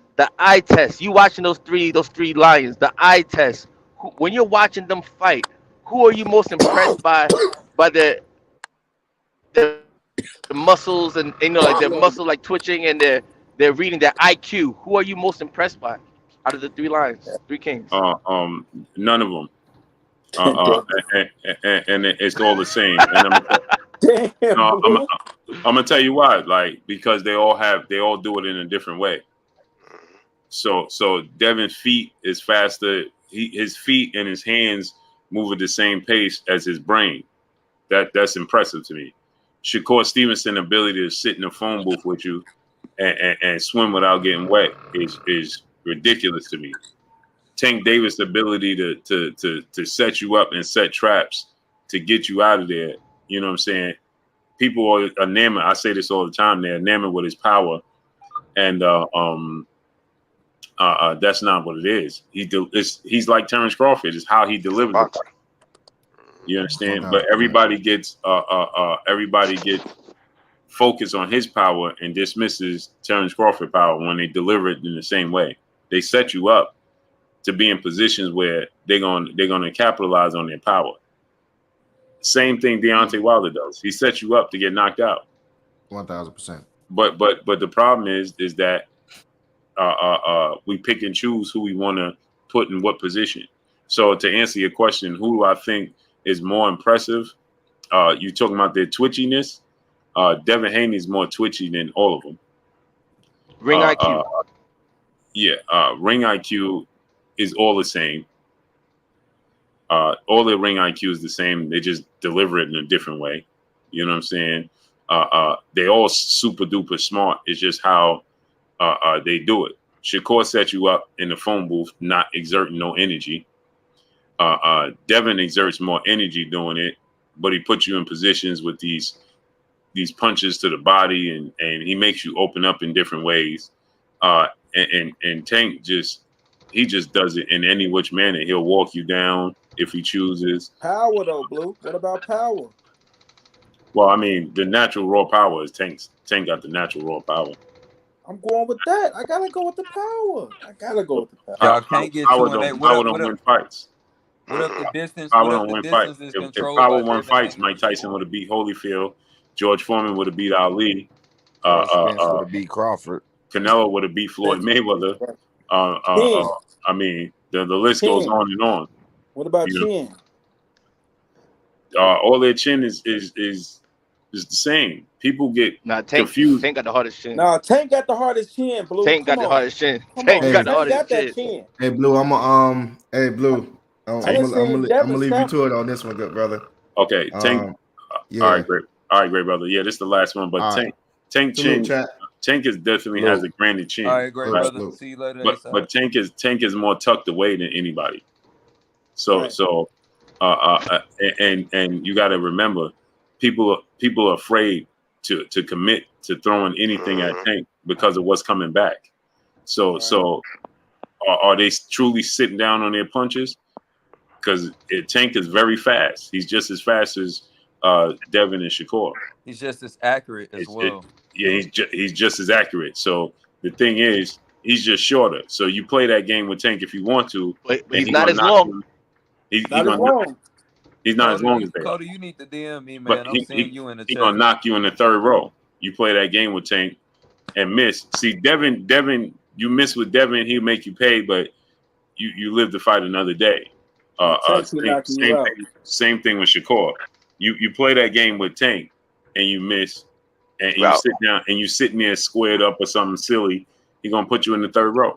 So you ain't gonna try to commit on Tank. You know what I'm saying? So that's the difference. Now, just on the surface, I would say in order, I would say Tank. I haven't seen Shakur get hit, so I don't know. You know what I'm saying? He swims without getting wet, so I can't tell you what Shakur chin looked like. But Blue, he haven't swam with sharks yet. He got hit by Valdez to the stomach, and that shit hurt. Valdez gave him a good body shot, but Valdez got power, man. Valdez got power, but Valdez, you know what I'm saying? He can touch him.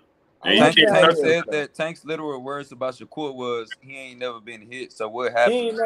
He was like, what happens when I touch him? If Tank you gotta touch him. You gotta touch him. The thing is, you gotta touch him. Exactly. That sounds. Defense, you gotta touch him. Shakur has the most amazing footwork. But like, I'm talking about. Is Terence Crawford strong? Is Tank stronger? Is Tank stronger than Terence Crawford?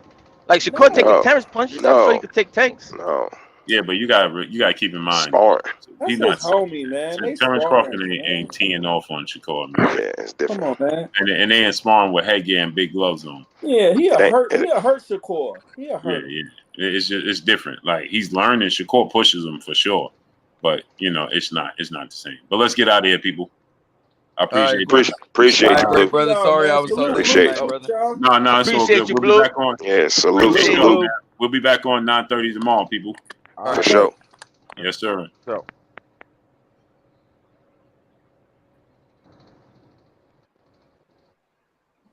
Salute. Salute, salute.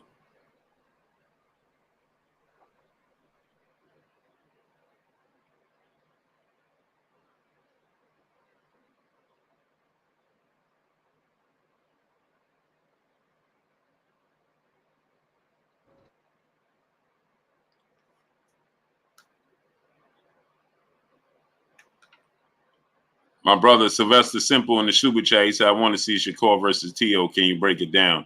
Shakur versus Tio is a very good fight. Shakur wins. Shakur beats Teofimo Lopez because Teofimo Lopez at times has identity issues. I'm here for boxing. What's good? Maya Egypt blesses Queen. Philip Casano, what's good? He has issues. He's not sure. Shakur can make him second guess himself. At times, Teofimo Lopez gets very, very indecisive with who he is on defense and who he is on offense. And with that said, Shakur will start picking him apart. Frank, what's up, family? It's a good fight. It'll be good as long as it lasts, but eventually Shakur start picking him apart. He will. Tio starts making mistakes and Shakur capitalize on it.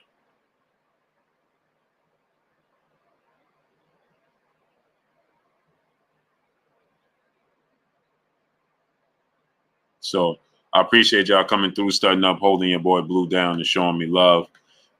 Y'all already know what it is. It's your boy Blue, Blue Blood Sports TV. Hate, like, comment, and subscribe. You haven't subscribed, hit the subscribe button, hit the like button, hit the bell icon to get all the new notifications. Follow me on Instagram at Blue Blood Sports TV, all one word. Y'all already know what it is. Shout out to the entire LDBC. Shout out to Black Media Row. Make sure you like and share these videos. Tomorrow, 9:30 p.m., we'll be back on. Tomorrow, 1:30 p.m. in the afternoon, your boy Blue will be back on. So 1:30 p.m. in the afternoon, Eastern Standard Time, I'll be on. 9:30 p.m. Eastern Standard Time, we'll be back on with the line open. So salute to each and every one. I appreciate y'all. Blessings. Peace.